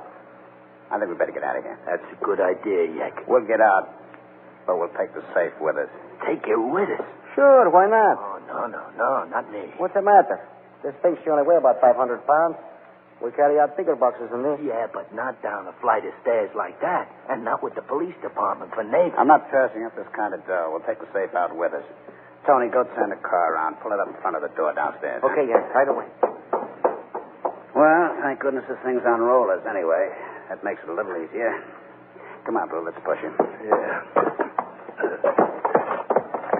Let me ask you something, Yak. Yeah. How are we going to get it down all those stairs? We'll get it down. Yeah? And the cops. Suppose some of them are walking to the station house or drive. We'll be all right. Okay, hold it here. Now, let me figure this out. You know, that's an awful big thing to get down those stairs, Yak. Yeah, I know. We can't carry it down, that's a cinch. Do you really think there's that much dough in there? Yeah. What are you going to do with yours? Yeah, step at a time, I guess. Oh, I don't know. Give it a Mary Jo, I guess. You're kidding. Not all of it. Yeah, she saves it for a rainy day, she says. She takes every penny. But listen, we ain't got all night. How are we going to get that safe downstairs? I'll push it from the back. You support it. I support it. We'll let the wheels and back rest on each step, see? Yeah. You hold the front of it. I'll get front of it. Okay. Push. I got a hold. All right. Okay? Yeah, but I don't know how long it'll be okay. What are you worried? We only got 20 steps to go. Get set. Okay, push. All right. I can't hold it. Don't let it fall. Grab it, help me. Okay, don't get excited. Hold it. I can't.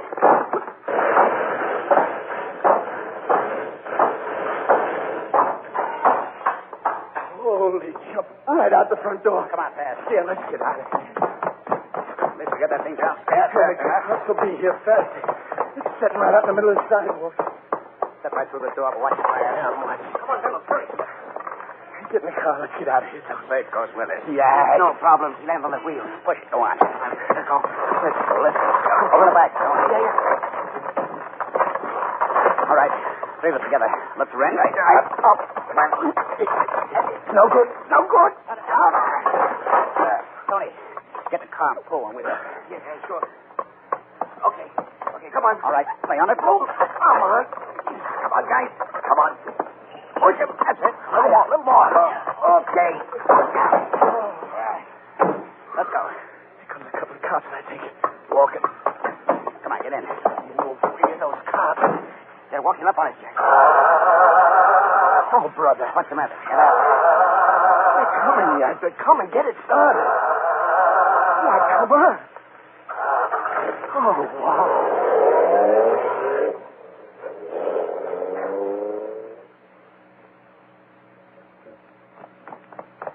Oh, Lieutenant.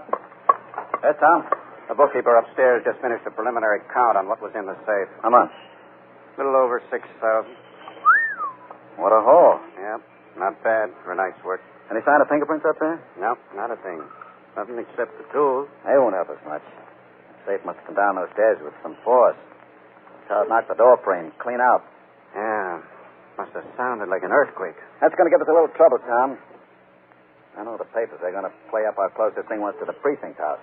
These guys just had a lucky break. I bet there's a squad car or a couple of patrolmen pass this door on foot every 5 minutes all night long. That's not going to be any answer. The only answer will be to get them. Come on upstairs. I want another look at those tools they left.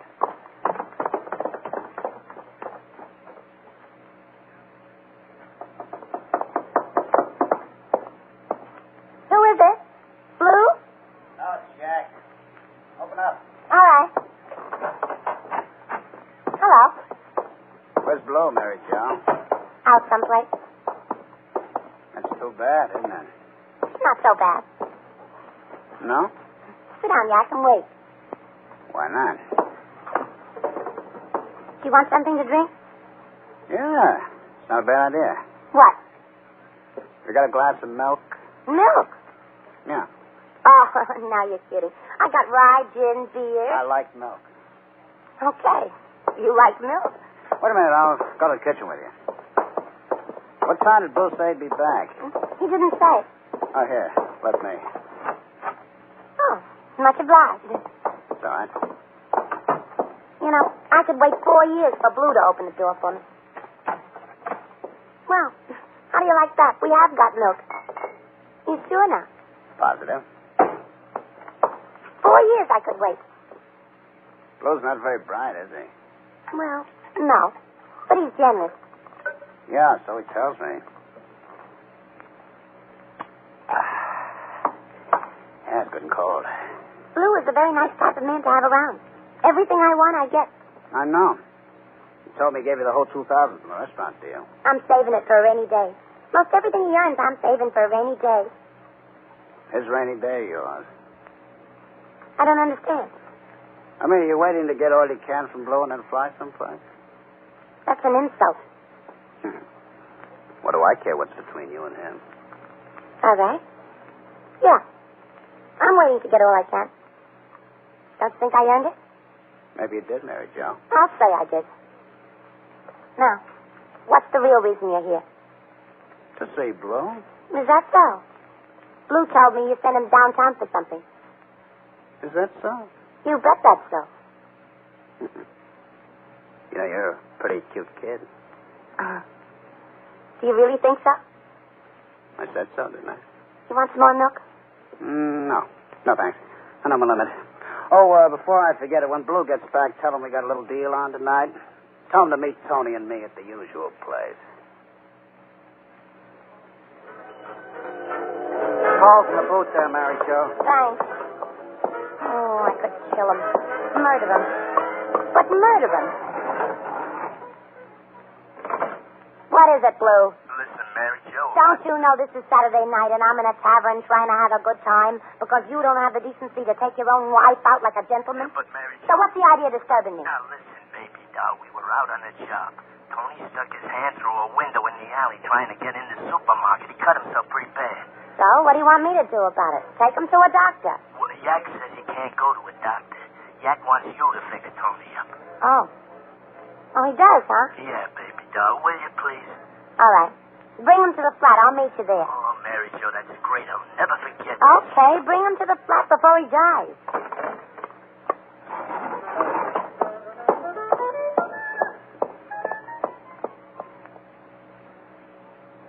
Get me one more drink, will you, Blue? Hold still there, Tony. How do you expect me to get you bandaged up if you're squirming? Tell him to hold still, Yak. Okay, I hold still.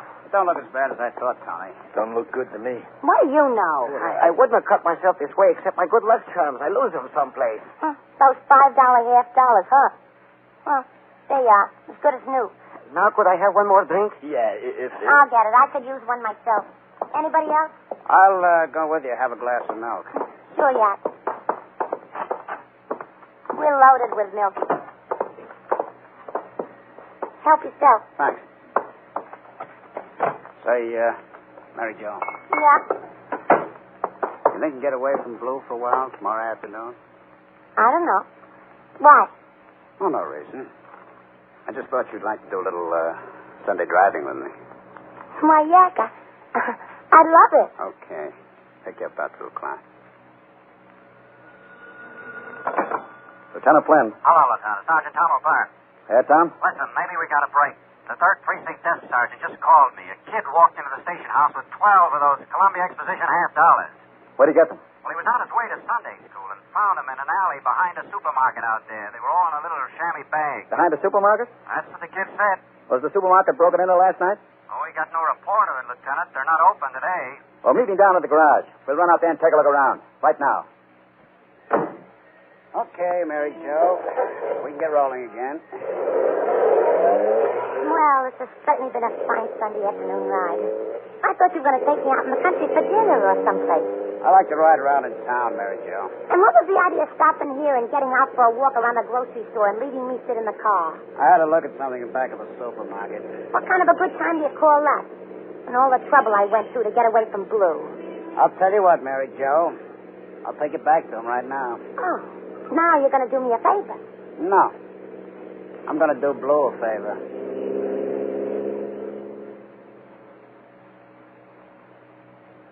Well, this supermarket won't be no trouble now. We did most of the work last night. Yeah, Tony, and I found something of yours right under the window here this afternoon. Yeah. My lucky charms. I must have dropped him last night. Come on, guys, let's get inside. What are we standing here talking? Okay. Here you go up, Tony. Boost him up, Blue. Yeah. Okay. Can you get through? Yeah, I just see it. We'll go around front. Open the door for us. Come on, Blue. Yeah. You sure are smart, Yak. Riding by here this afternoon with Mary Jo, taking a look. The neighborhood's empty on Sunday. There's a good chance nobody even found what we did last night, so I thought I'd say. Yeah, that is smart. I thought all that work last night was down the drain. Nothing's ever down the drain with me, Blue. And, I want to give you a piece of advice. Yeah? What?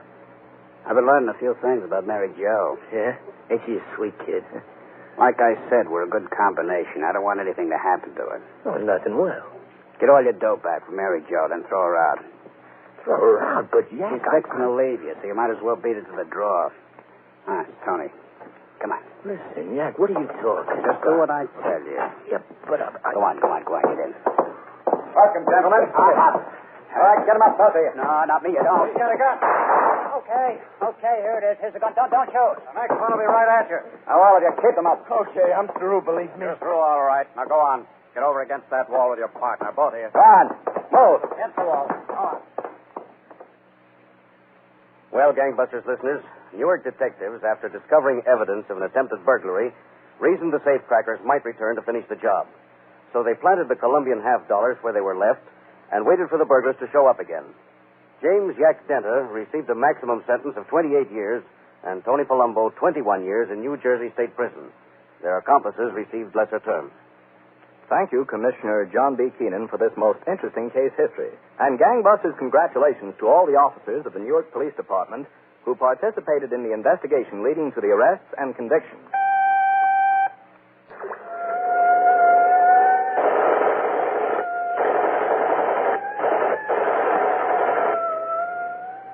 Tonight's case was dramatized by Stanley Nurse and directed by William Sweets, with Ann Thomas and Ralph Bell in leading roles. Roger Foster speaking. Gangbusters is a Phillips H. Lord production. Proudly we hail.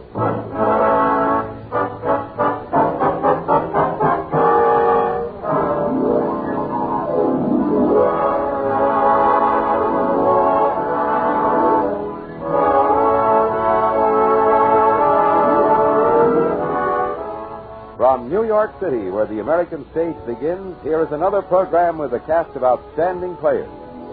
Public service time has been made available by this station for your Army and your Air Force to bring you this story, as proudly we hail the United States Air Force.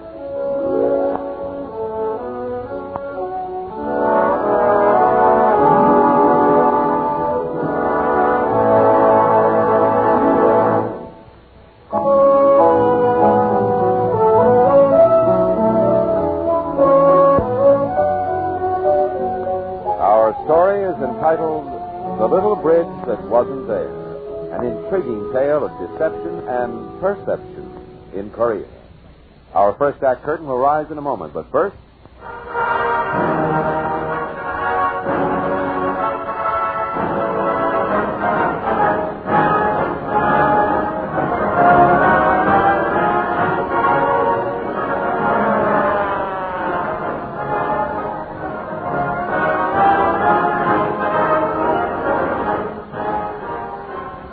The music in the background is recognizable to anyone as the song of the United States Air Force. Its words ring with the mighty story that began in the era of the flying clippers and continues in the modern jet age. Newer planes mean newer techniques, which in turn must be taught to the new generation. Here is your opportunity, young men of America, and a chance to strengthen the defense of the nation as part of the great Air Force team. Enlist now in the Aviation Cadet Training Program. You have the preliminary qualifications if you are between the ages of 19 and 26 and a half and have had at least 2 years of college. Inquire today at your nearest United States Army and United States Air Force recruiting station. Ask about the Aviation Cadet Training Program.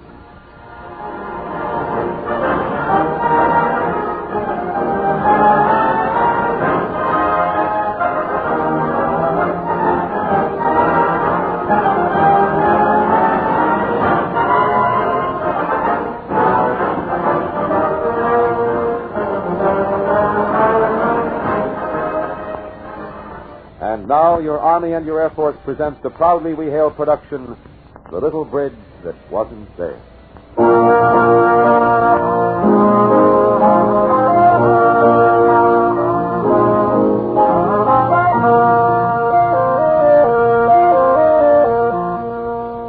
It's late afternoon.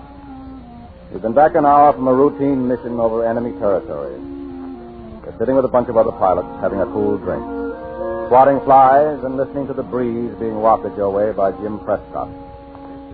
Yeah, the trouble with you, Hastings, is that all you can think about is getting back to New York and grubbing a few bucks with that 10-cent magic act of yours. You know, Prescott, if it wasn't so hot, I'd pull those ears of yours over your eyes so fast your head wouldn't know which leg to run down. Oh, snappy dialogue. Does that go with the act, too? Prescott buries his face in a battered copy of a magazine, and you sit there shuffling and reshuffling a pack of cards in sheer boredom. Someone starts playing the piano. You look out toward the white concrete runway, and the heat waves make the distant hangars dance and sway like grotesque bloated ballerinas. Even the thunderjets, poised and ready along the runway, waver and weave, wings fluid and moving like molten waves. Prescott puts down his magazine and looks across at you, his face red, perspiration streaked. As expected, he delivers another profound cliche. Ooh, it's hot. Take a card. Oh, look, Hastings, you've tried every trick in the deck. I just don't go for your hocus-pocus stuff. Why don't you get yourself a new straight man? Oh, this is something new. Take a card. All right, shuffle the deck first. I shuffled it. Well, shuffle it again. I didn't see you. Prescott, are you doubting the word of an officer? Shuffle the deck, Lieutenant. Any excitement today? Oh, usual stuff. Little flak dust over Quintong. I think I took care of one of their sending stations, though. It was all dressed up like a native hut, real fancy. Yeah, well, they have more tricks than you do. You got to watch them very close. The right hand may be in plain sight, but the left hand sticking a knife between your shoulder blades. Yeah, they're real hocus-pocus, kid. Okay, take a card. All right. Now what? Look at it. Mm-hmm. And put it back in the deck. Anyway. Now, wait a minute. You did this trick yesterday, and I didn't like it then. No, not this one. I told you it was something new. Now, take your age and subtract 10. I thought this was a card trick. I add 15. You with me so far? Yeah, I'm afraid so. How much change have you got in your pocket? 20 cents. Why? Well, I subtract that from what you've got so far. Yeah. Now, what's the number left? 7. Cut the deck. So? Well, it's a 7, isn't it? Yes, it is. It has 2 heads like a one-eyed jack. Jack? It can't be a jack. Here. Hocus pocus. It is a jack. What's the matter? Did you get your wires crossed, Mr. Houdini? I don't understand it. You sure you subtracted 10 from your age? Oh, my. How the mighty have fallen. A jack instead of a 7. Prescott, oh, man, you better watch out before the commies start pulling some of their hocus pocus stuff on you.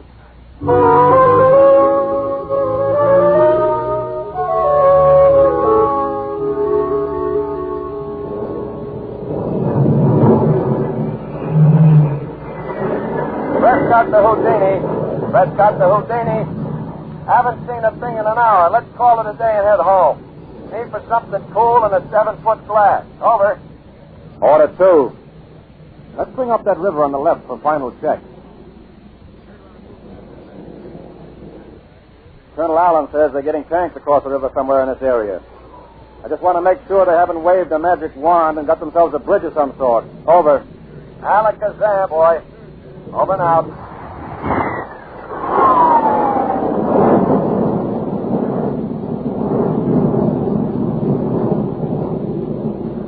Prescott tips a saucy wing in your direction, and together you head upriver.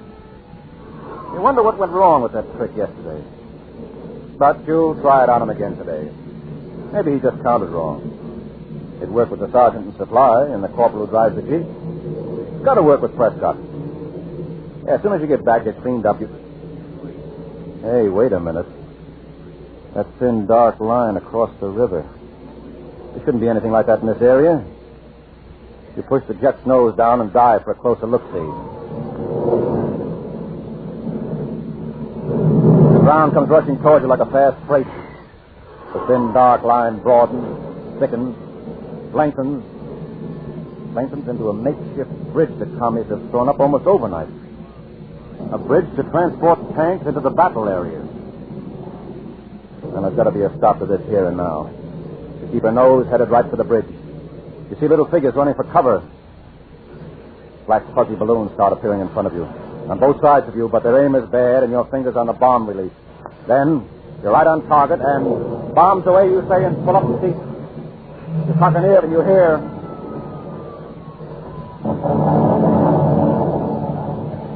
Well, no hocus pocus about that bullseye, brother.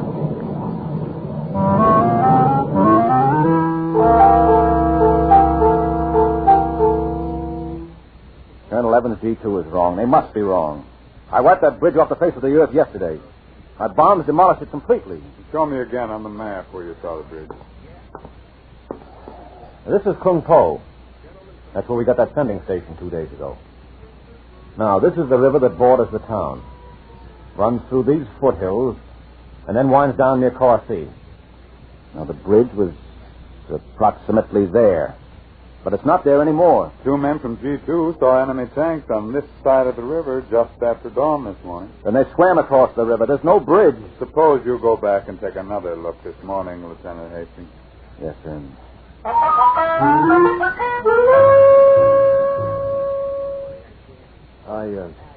I take it your interview with the colonel wasn't entirely to your liking. Well, there are times when I... Oh, well. Look, you say there's no bridge. All right, he obviously doesn't take no for an answer. Jim, I knocked that bridge out yesterday. Well, the commies couldn't have brought tanks across it by dawn today. Yeah, very clever, these commies. Oh, pipe down. Take a card. Hey, maybe that's it. Maybe it's a new trick they've got up their sleeve. Yeah. Well, I've got a trick or so in store, too. Here, take a card. Why don't we go out together? You got a day off. Live it up, Jim. No, I don't mind going. Hey, you know, you act like you think that bridge will be there. Oh, could be. Could be you got marbles in your head. Jim, I saw it demolished. There was nothing left, nothing. You think G2's wrong about the tanks they saw? Well, I'm as much in the dark as Colonel Evans. But there's one thing I do know. That bridge isn't there. If those tanks are getting across the river, they're getting across some other way. Now, take a car. Couple of decks first. Before you go out on your morning mission, you stop in to see a sergeant who's been a buddy of yours ever since you arrived on the base. You put your heads together. He does a little hocus-pocus stuff on his own, And now you're all set to show a certain Air Force colonel a few concrete facts about the little bridge that definitely isn't there.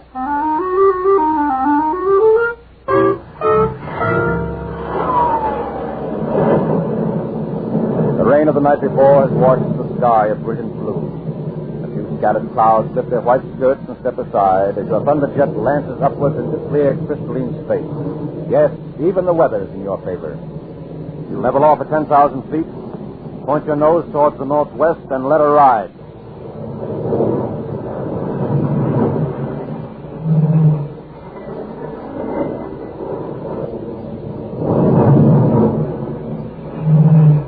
The country below unwinds like a movie in slow motion. Roads dissolve into paddy fields, then into roads again. Tiny villages whisper beneath you and skip over the horizon. The mountain range, Waffle Ridge, makes the boundary between liberty and oppression. Between a place where a guy can sit down and play piano or do card tricks or read a magazine, and a place where a guy doesn't even dare to take a deep breath without looking over his shoulder first.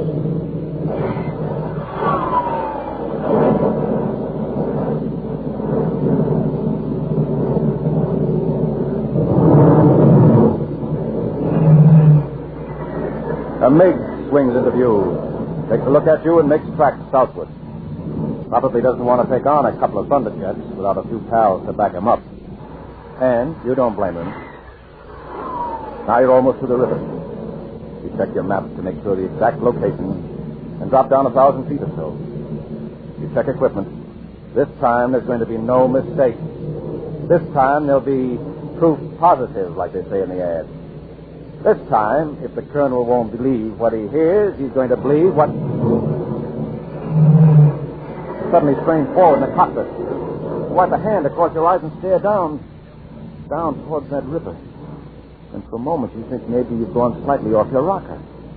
Maybe you really have got marbles in your head because there it is, exactly as you saw it yesterday.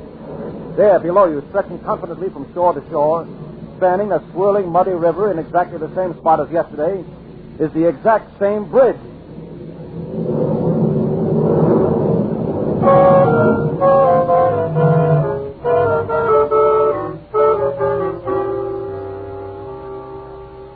I expected your report yesterday, directly after you returned from your mission, Lieutenant Hastings. If the colonel will excuse me, I was preparing a rather special report. The bridge was there? Yes, sir, it was there. You still claim you demolished it the day before? I saw the bombs hit. Somehow, by some magic, it was repaired during the night. But I don't think that will happen again, sir. You're certain, Lieutenant? I have proof, sir. With your permission. Sergeant Ainsley installed an automatic camera in my jet before yesterday's mission. I had the film on this projector. Go ahead, Lieutenant. I'd like to see this miraculous bridge that's been causing everyone so much trouble. I started the camera just as I began my bombing run, sir. Now, that's the bridge directly ahead. It looks like you ran into a little opposition. There was anti-aircraft on both sides of the river, sir. They must have moved in a few more during the night while they were repairing the bridge. I dropped the full bomb load approximately now. Then I climbed, banked around, and took this shot of the bridge just after the bombs hit. Well, that's it, sir. Very convincing proof, Lieutenant. Makes the problem even more puzzling than before. Well, I don't understand what you mean, sir. As you saw yourself, the bridge was completely destroyed. G2, unfortunately, doesn't agree with us, Lieutenant. This morning, they reported 5 additional tanks across the river, and all 5 crossed precisely where you destroyed that bridge yesterday.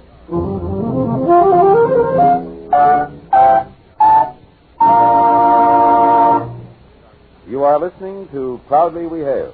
We'll bring you the second act of The Little Bridge That Wasn't There in just a moment.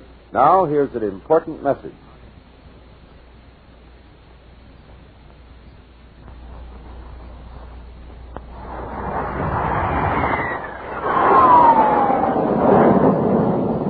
Hey, that's one of those new Air Force jets. It must be some fun to be up there. Gee, I'd sure like to fly when I grow up.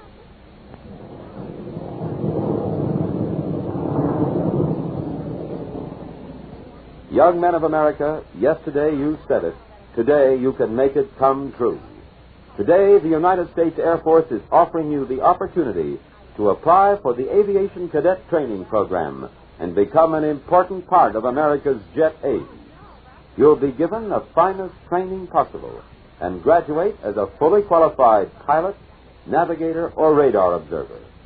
What a thrill to wear those silver wings that identify you as a member of the United States Air Force flight team.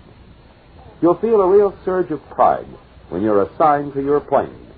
Perhaps it'll be a speedy S-94 Scorpion jet or the vital flying boxcar cargo plane. No matter what your job in the Air Force, you, as an aviation cadet, have the satisfaction of knowing that you're serving your country when it needs you most.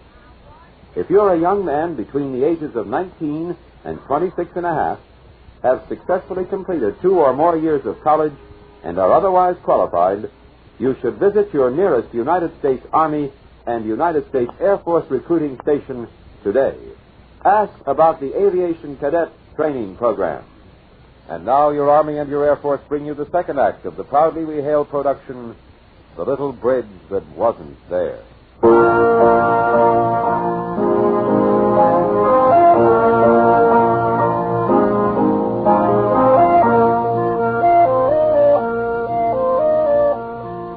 That morning, you leave the colonel's office and walk slowly down the hall towards your billet. Questions chase through your mind like busy mice. How was it possible for the Reds to rebuild that bridge again overnight? Could they be ferrying the tanks across the river some other way? Or could you have been mistaken about the location and bombed another bridge? How? How about a cup of coffee, Houdini? You look up, and Jim Prescott is standing by the entrance to the officers' mess. You smile, pat him on the shoulder, and push through the double doors. You'd like to tell me about it? I don't get it. I just don't get it. Sugar? Not just the commies. I'll end up the laughing stock of the base if I don't get rid of that bridge. And get rid of it permanently. Cream? These two's really giving the colonel a tough time. I guess you can't blame them. Enemy tanks in that sector can give our guys an even tougher time. I thought I knew all the tricks. Remember what I told you about that left hand? Yeah, you may have something there. We'll take off just before dawn. I'd like to be there when G2 says all the activity goes on. Yeah, we'll finish your coffee and we'll go ask the colonel about it. Yeah, okay. Someone's trying to poison me. I hate coffee with sugar and cream.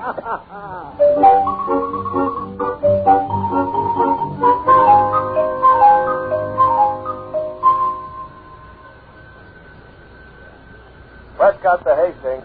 How am I coming in, Houdini? Over. Clear as a crystal, old man. Sure you know how to handle that king-size Roman candle? With one hand tied behind me. Think you can keep up with me? With 1 foot dragging. Lead on, Mac Top.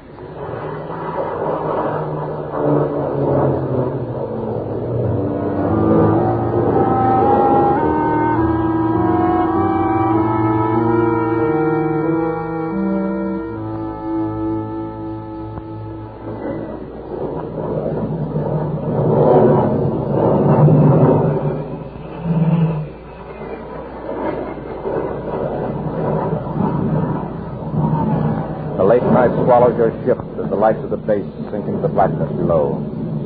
Above you, the stars stretch like a diamond canopy, and the steady, low roar of the jet sings in your heart. You watch the instrument panel. The airspeed indicator swings across the dial. 200 knots. 300 knots. Along the horizon ahead, a thin gray line predicts the coming dawn.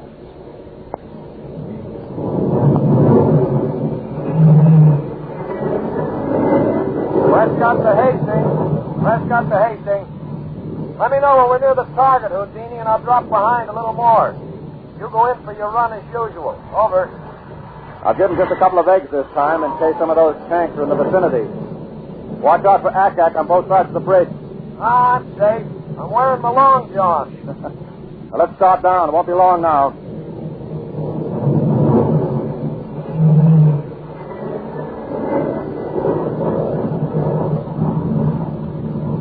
Dawn is a milky ghost horde creeping across the sky. Then a warm crimson hand pulls the sun up and out of the mountains ahead. The earth below comes into focus, and you see familiar landmarks slowly appear. You nudge the jet's nose a little further down. The river rushes into view, and then the bridge.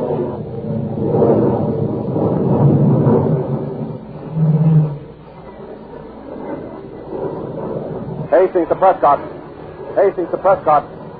Jim, it's there again. Same place. I'm going in on my run now. Over. We'll lay a couple smack in the middle. I'll keep tabs on what happened.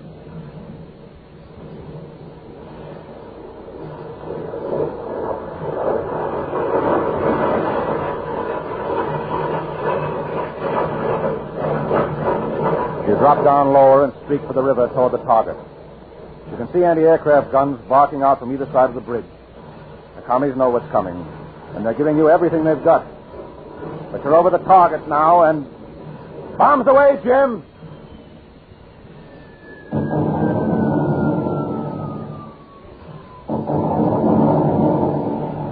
Houdini!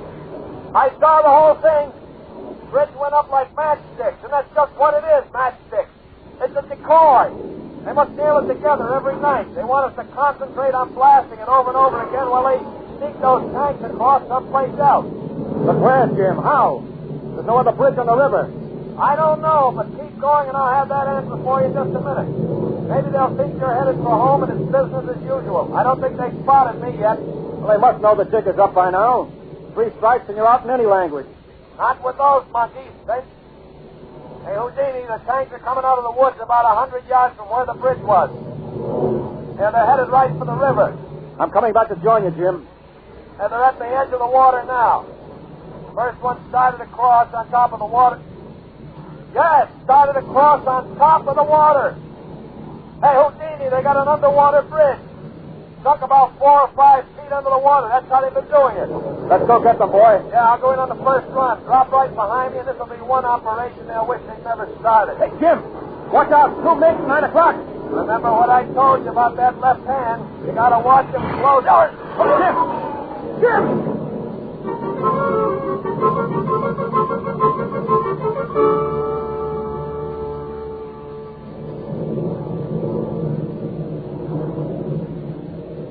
You watch in horror as the MiGs dive in for the kill. You jettison bombs, push the throttle full open and close in. Your guns bark a staccato challenge.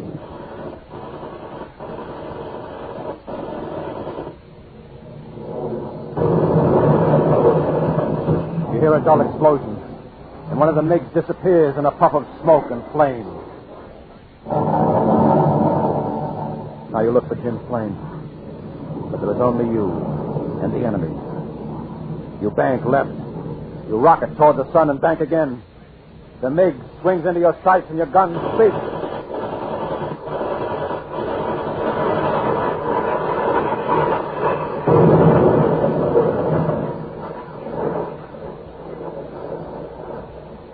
And now you're alone.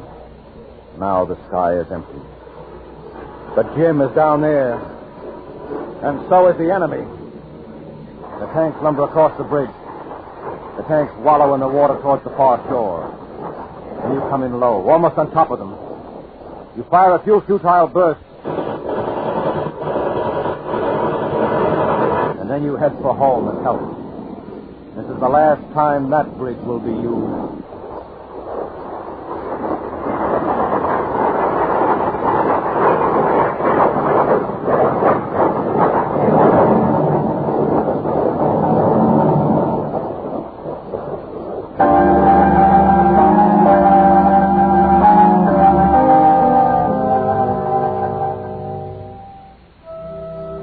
Thank you for your report, Lieutenant.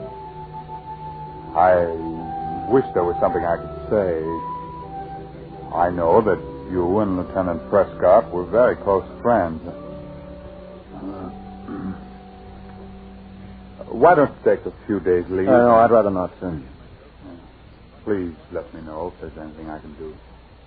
Yes, sir, I will.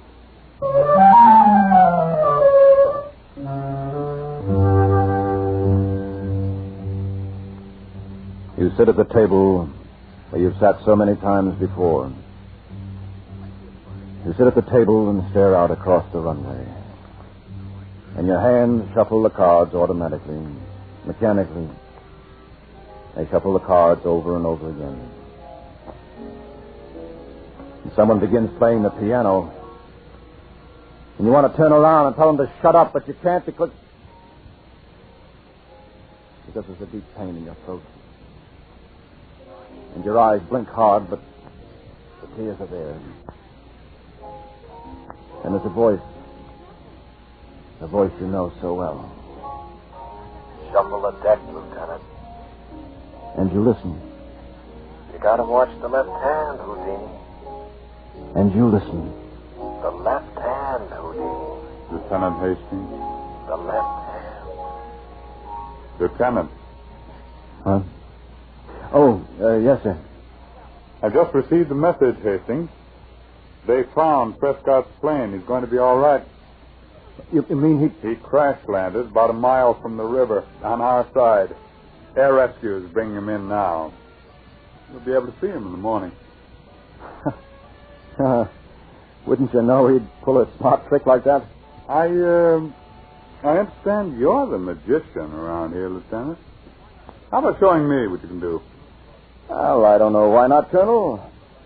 Yes, sit down. Take a card.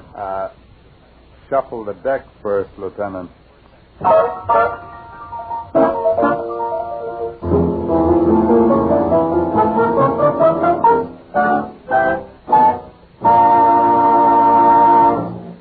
America is depending on her leaders in the air. If you're a young man between the ages of 19 and 26 and a half, have had 2 or more years of college, and are otherwise qualified, you are eligible to join the ranks of America's leaders in the air. You can become an aviation cadet. The defense of our nation hangs heavily on our air strength, the finest in the world. But we cannot relax our efforts. The Air Force still needs pilots and aircraft observers. If you have the primary qualifications, visit your nearest United States Army and United States Air Force recruiting station today. Ask about the Aviation Cadet Training Program. Do it now.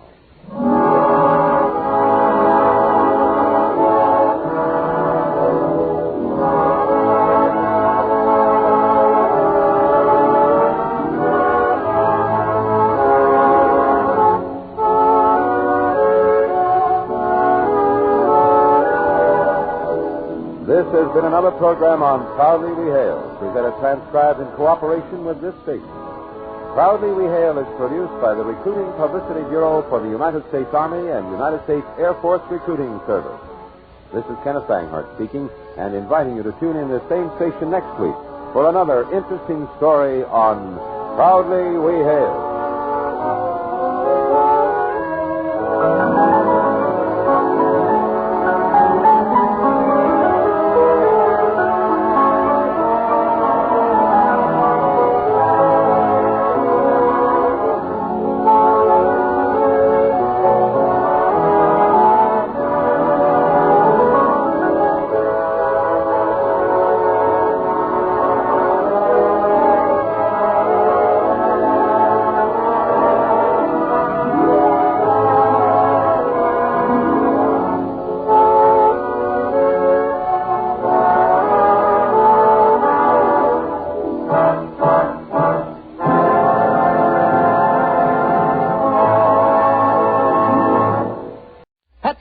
Brings you Basil Rathbone and Nigel Brooks in the new adventures of Sherlock Holmes.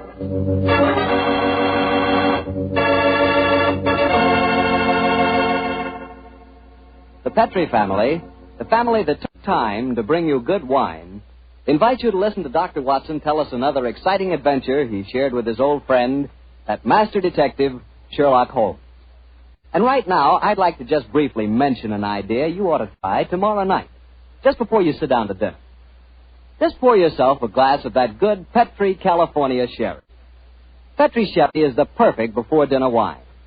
Its cheerful, glowing amber color looks festive and, well, it sort of lends an air of importance to the occasion. And as for the wine itself, just taste it. That Petrie sherry is not just ordinary wine, no, sir. One sip and you know that wonderful sun-ripened grapes went into its making. Yes, and you know that Petri sherry was carefully watched over every step of the way. Incidentally, Petri makes two kinds of sherry, regular sherry and Petri Pale Dry. If you're not sure just which kind you and your friends will like best, try them both. Don't buy one, buy two. But when it comes to sherry, or any other wine for that matter, be sure you always buy Petri.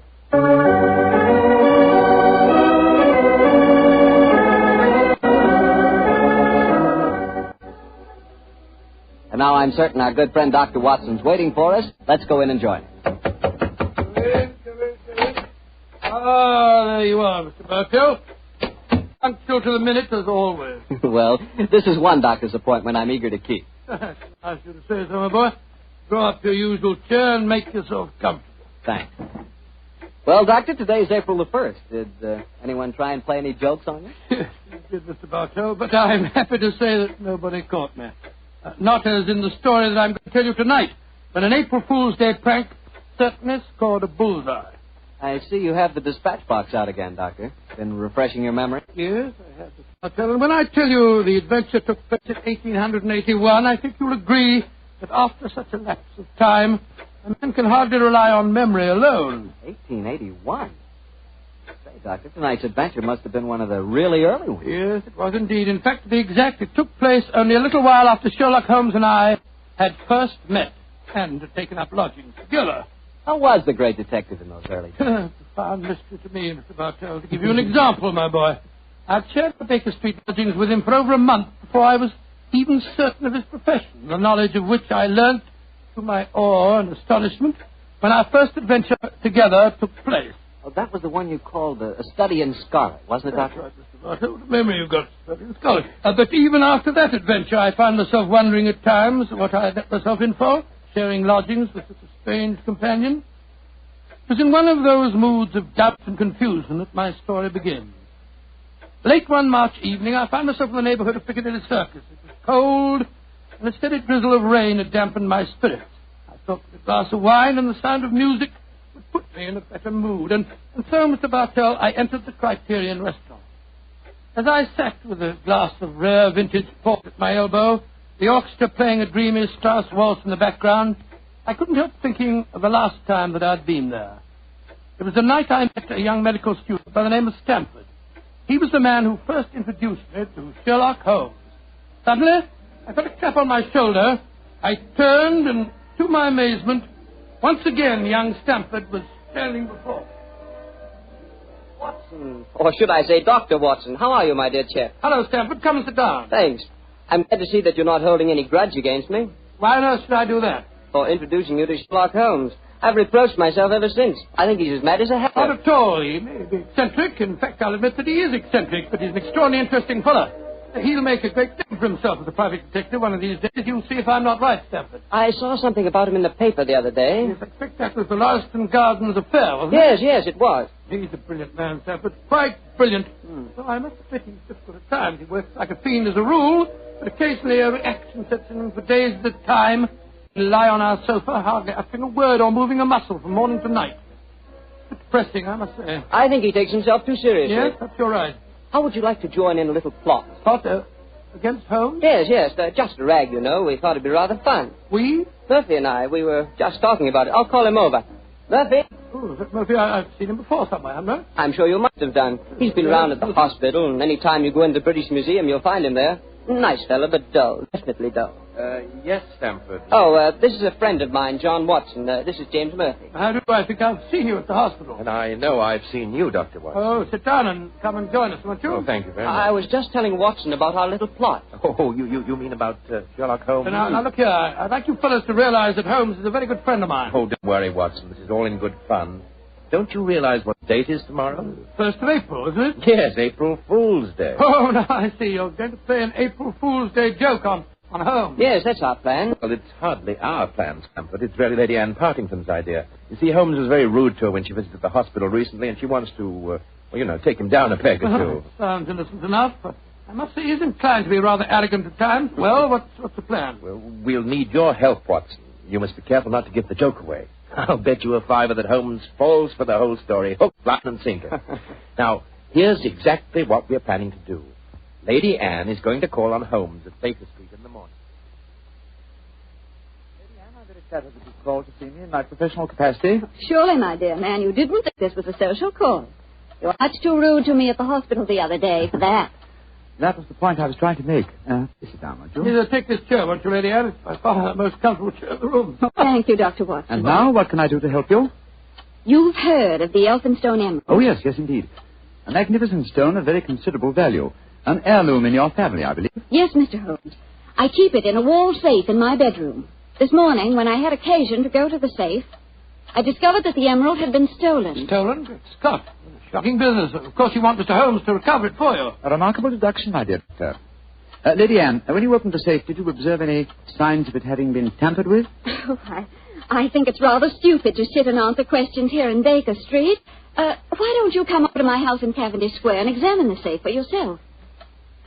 You are a detective, aren't you? Lady Anne, just now you accused me of rudeness. I assure you that mine, at least, was unintentional. Oh, come, Holmes. Don't be so touchy. I can promise you a substantial fee, Mr. Holmes. I'm a struggling practitioner and a new profession, eh? My poverty, but not my will, consents. I pay thy poverty, and not thy will. You see, I can quote my Shakespeare, too, Mr. Holmes. My carriage is waiting, gentlemen. Let's drive over to Cavendish Square at once, shall we?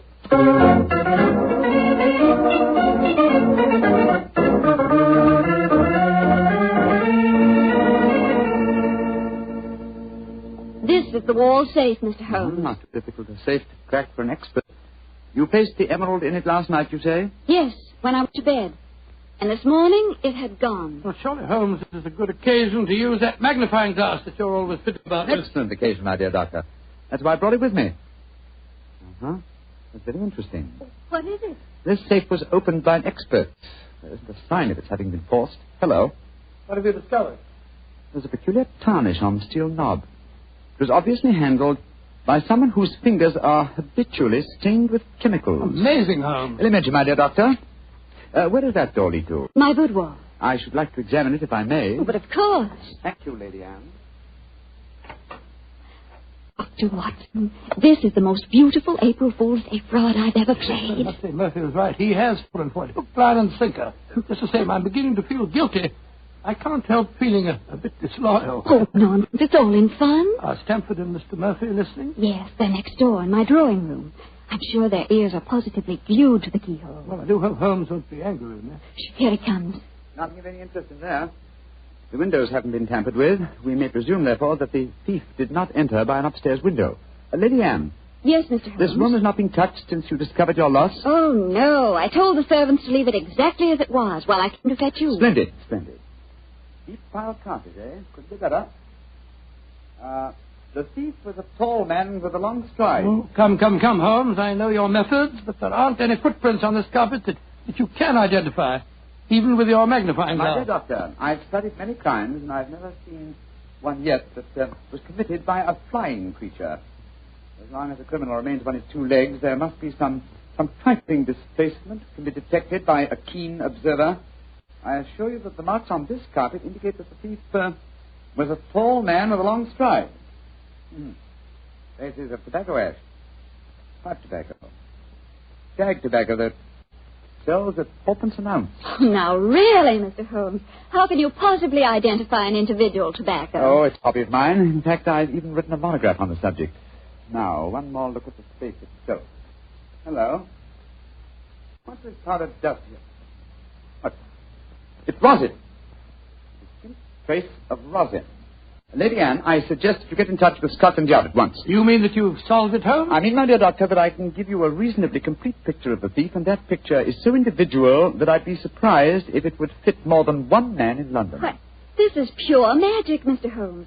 Please describe him to me. Well, he's a tall man. The width of his stride indicates that, and he's thin. What enables you to tell that, Holmes? His footprints have made a remarkably light indentation on the nap of the carpet. Our thief dabbles extensively in chemicals, as indicated by the tarnishing of the knob on the safe, and the traces of rosin would suggest that he plays the violin also. He smokes shag tobacco, has a great practical knowledge of the ways of combination locks, and he's obviously in close contact with the criminal classes. How do you know that, Mr. Holmes? Well, he wouldn't steal a famous stone unless he knew how to dispose of it through some trustworthy fence. Yes, it's a very comprehensive picture, Holmes. I almost feel as if you the chap. Thank you, Doctor. I'm sure there's only one man in London, and it shouldn't be hard to trace him. I agree entirely, Mr. Holmes. Dr. Watson, I think the joke has gone far enough. Joke? Oh, what do you mean? You're quite right, Holmes, in saying there's only one such man in London. You've just given a perfect description of yourself. April Fool. Dr. Stamford, Mr. Murphy, you can come in now. April Fool, Holmes. April Fool.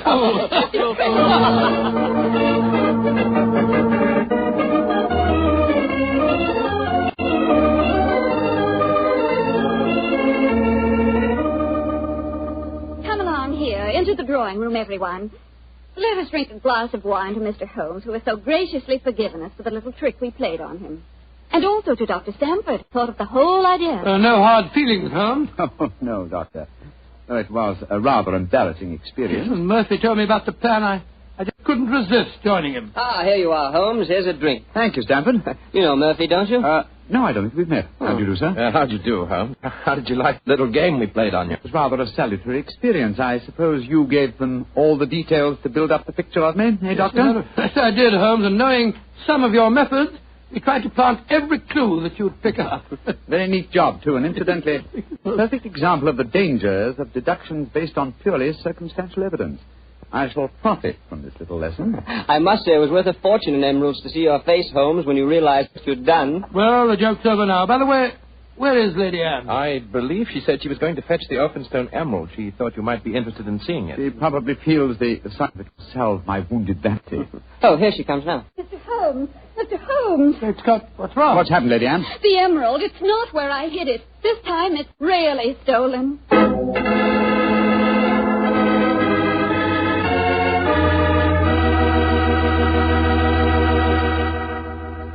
Dr. Watson's story will continue in just a few seconds, so I've just time to remind you that there are many, many different types of wine. But if you want one wine that's fine for almost any occasion, then you want Petri California Sherry. Petri Sherry is fine before dinner, of course. But Petri Sherry is good after dinner, too. And it's the perfect wine for cocktail time or any time friends drop in. Everybody will love the real heart-of-the-grape flavor you get in every sip of Petri Sherry. And you can serve Petri Sherry proudly, because those letters P-E-T-R-I spell the proudest name in the history of American wine. Petri wine. Well, Dr. Watson, your April Fool Day plot kind of backfired on you, didn't it? Yes, Mr. Bartell, it was a perfect example of the bite bit. Well, what happened next? I suppose Sherlock Holmes went into action once again. That's fair, Mr. Bartell, and it gladdened my heart to see the change in the fella. I confess I felt rather ashamed of my part in the prank, for I could see that Holmes's pride had been hurt. But now, with a definite crime before him, the difference was amazing. He suddenly became a dynamo, galvanized into action as he stood there, firing questions at the other members.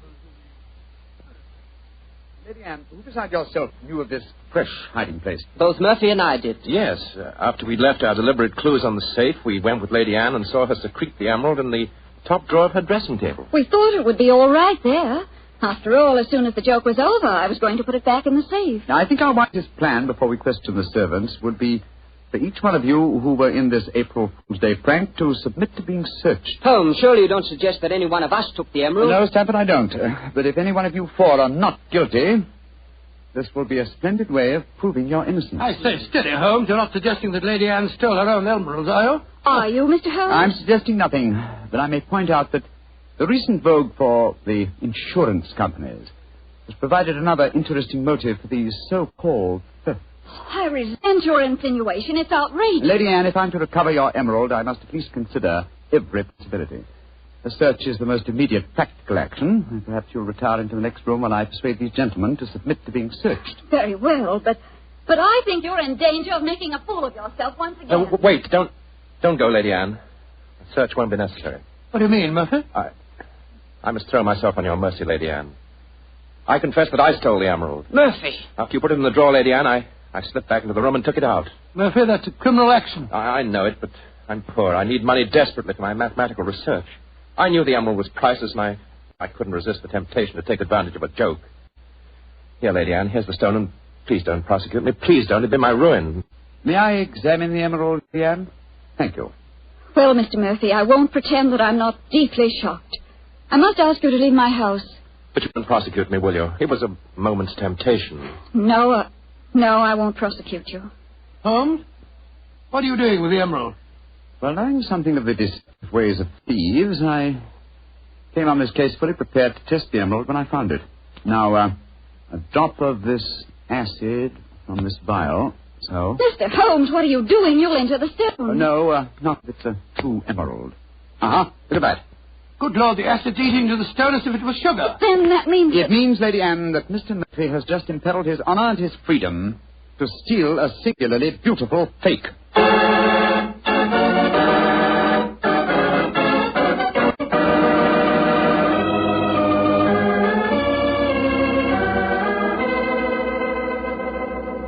Mr. Holmes, this joke has turned into a nightmare.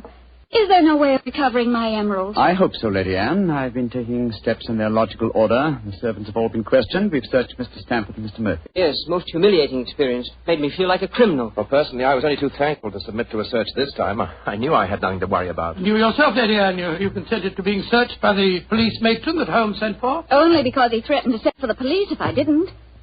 But distasteful though it was, I'd rather endure that than have this story on the front pages of the newspapers. And in spite of all these rather unfriendly proceedings, we've got exactly nowhere as regards finding the emerald. No, Stamford, but we have at least eliminated the possibility that the thief is secreting the jewel on his person. Still somewhere in these 2 rooms, eh, Holmes? I think so, though there is one remaining possibility. And that is?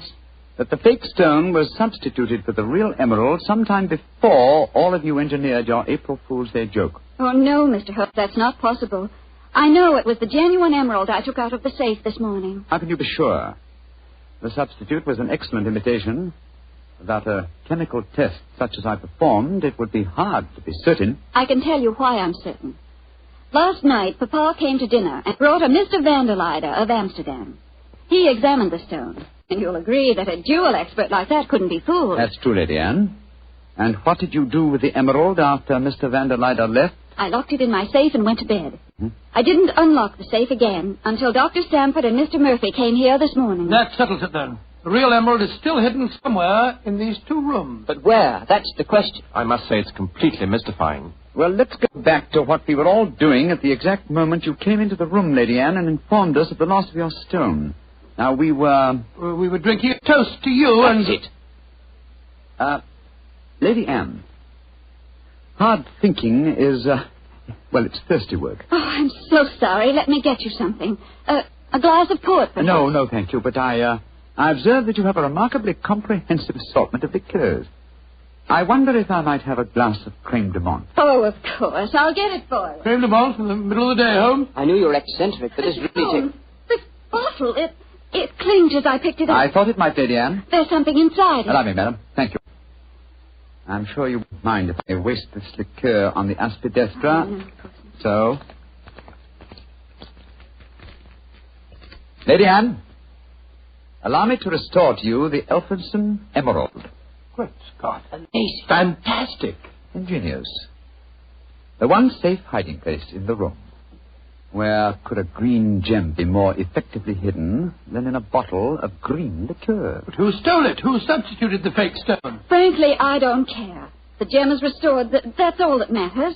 I prefer not to go to court. Neither you nor I, Mr. Sherlock Holmes, would show up in the best of lights. And my father would disapprove of this whole affair, I'm afraid. Just as you wish, Lady Anne.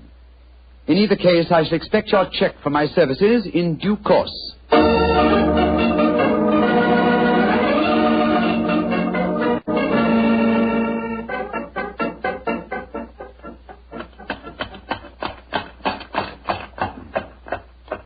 Here we are at the Criterion again, Stamford. Won't you come in and join us for lunch? Thanks, Watson, but I'll keep the cab and go on. I actually have a patient this afternoon. A rare and delightful experience for a young doctor, as you probably know. As rare and delightful as a client is for a young detective, Mr. I quite understand, and I'm correspondingly grateful to you for your profitable hoax. I'm glad it was profitable for you. Personally, I feel pretty stupid about the whole thing. Well, goodbye. Goodbye, old fellow. Goodbye. 39 Onslow Square, cabby. You're remarkably quiet, Murphy. Well, I'm afraid my conscience won't let me do much talking, Doctor. I'm heartily ashamed of myself. Well, thanks for the lift. I'll leave you chaps. Oh, nonsense. You'll join us for lunch, Murphy. But, No buts about it. I insist. Come on. Well, awfully nice of you. Oh, come, Murphy. Any one of us can make a foolish mistake. It's just lucky that you didn't have to pay for yours.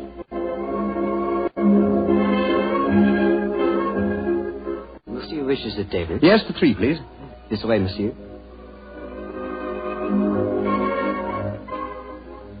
Does this table please you? Excellent, thank you. By George, I'm as hungry as a hunter. How about you, Murphy? No, I'm afraid I have very little appetite. This whole case has upset me dreadfully. You mustn't take it so much to heart, Murphy. By the way, Doctor, I'd like to have your opinion on the case. Who do you think staged the theft of the emerald today? Perfectly obvious to me. Lady Anne Partington did it herself to collect insurance money. If she hadn't, she'd have insisted on your finding the thief. But you needn't worry, old chap. You'll get your fee all right, I'm sure of that. Oh, I'm not worrying about the fee. But I assure you, Lady Anne did not engineer that fraud today. You mean it was Stafford? Tell him who was responsible, my dear Murphy. But how should I know? Oh, come now, Murphy. Let's not fence any longer. You did an excellent job, a superlative job. I was almost sorry to spoil it for you. I don't think I understand you, Holmes. Oh, yes, you do, Murphy. You're a splendid actor, too. I was so deeply touched when you had apparently stolen a fake jewel, and all the time you knew that the real one was safely hidden in the bottle of creme de menthe. To be abstracted at your leisure. You scoundrel. Holmes, do you mind telling me what's going on here? I'm completely and absolutely in the dark. Surely it's obvious, my dear Doctor. The imitation emerald was a brilliant copy. What makes you so sure of that, my dear Holmes? Because this April Fool's Day hoax was only conceived yesterday, or that is what you wish the other to believe. Such a superb paste gem could not have been made at such short notice. Therefore, it must have been prepared by someone who knew about the hoax before it was arranged. Now, my dear Doctor, when Stamford told you about the plan last night, whose idea did he say it was? He told me that it was Lady Anne Partington's plan. Precisely. And yet Lady Anne referred today as Stamford's idea.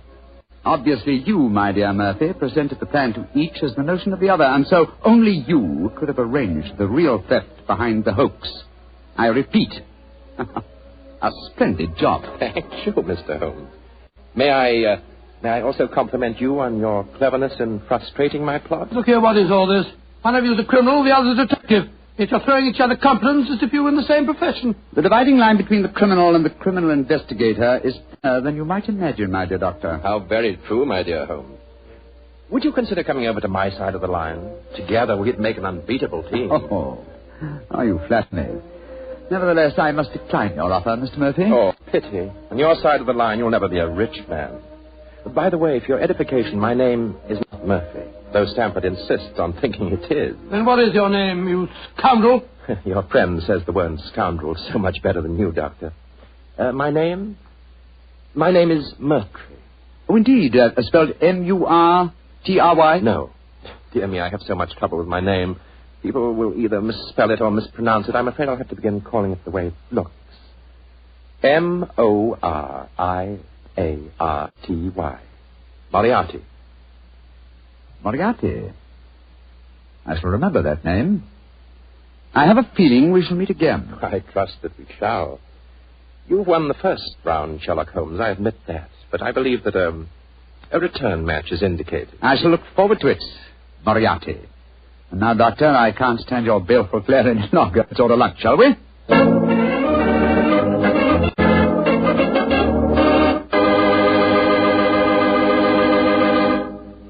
Doctor, that was a pretty hectic April Fool's Day. Yes, what? I never want to see an up on exactly like it. I don't blame you.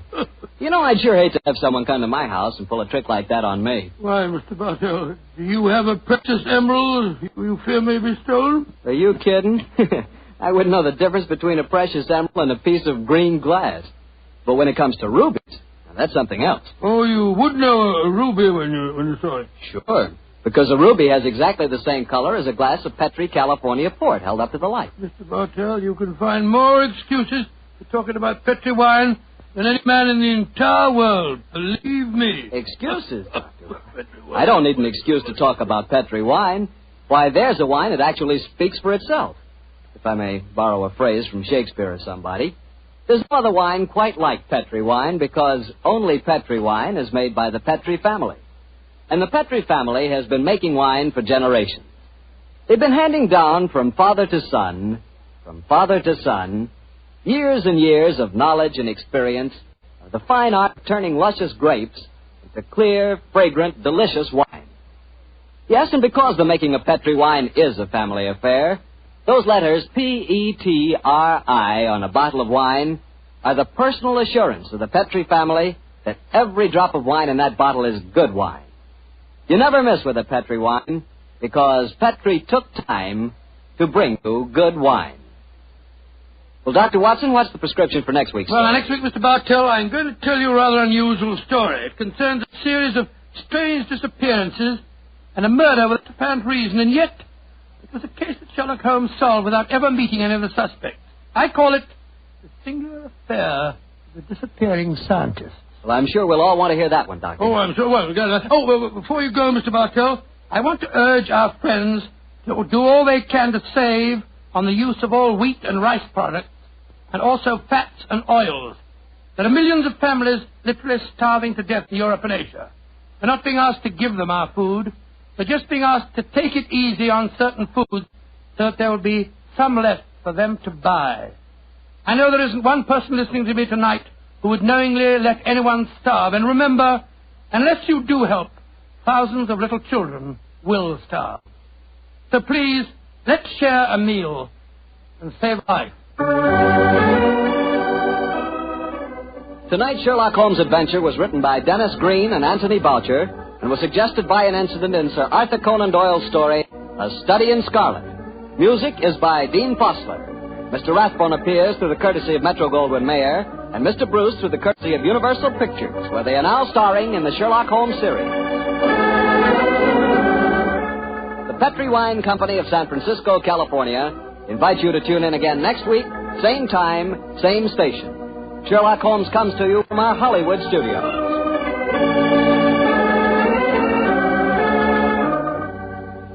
This is Harry Bartell saying goodnight for the Petri family.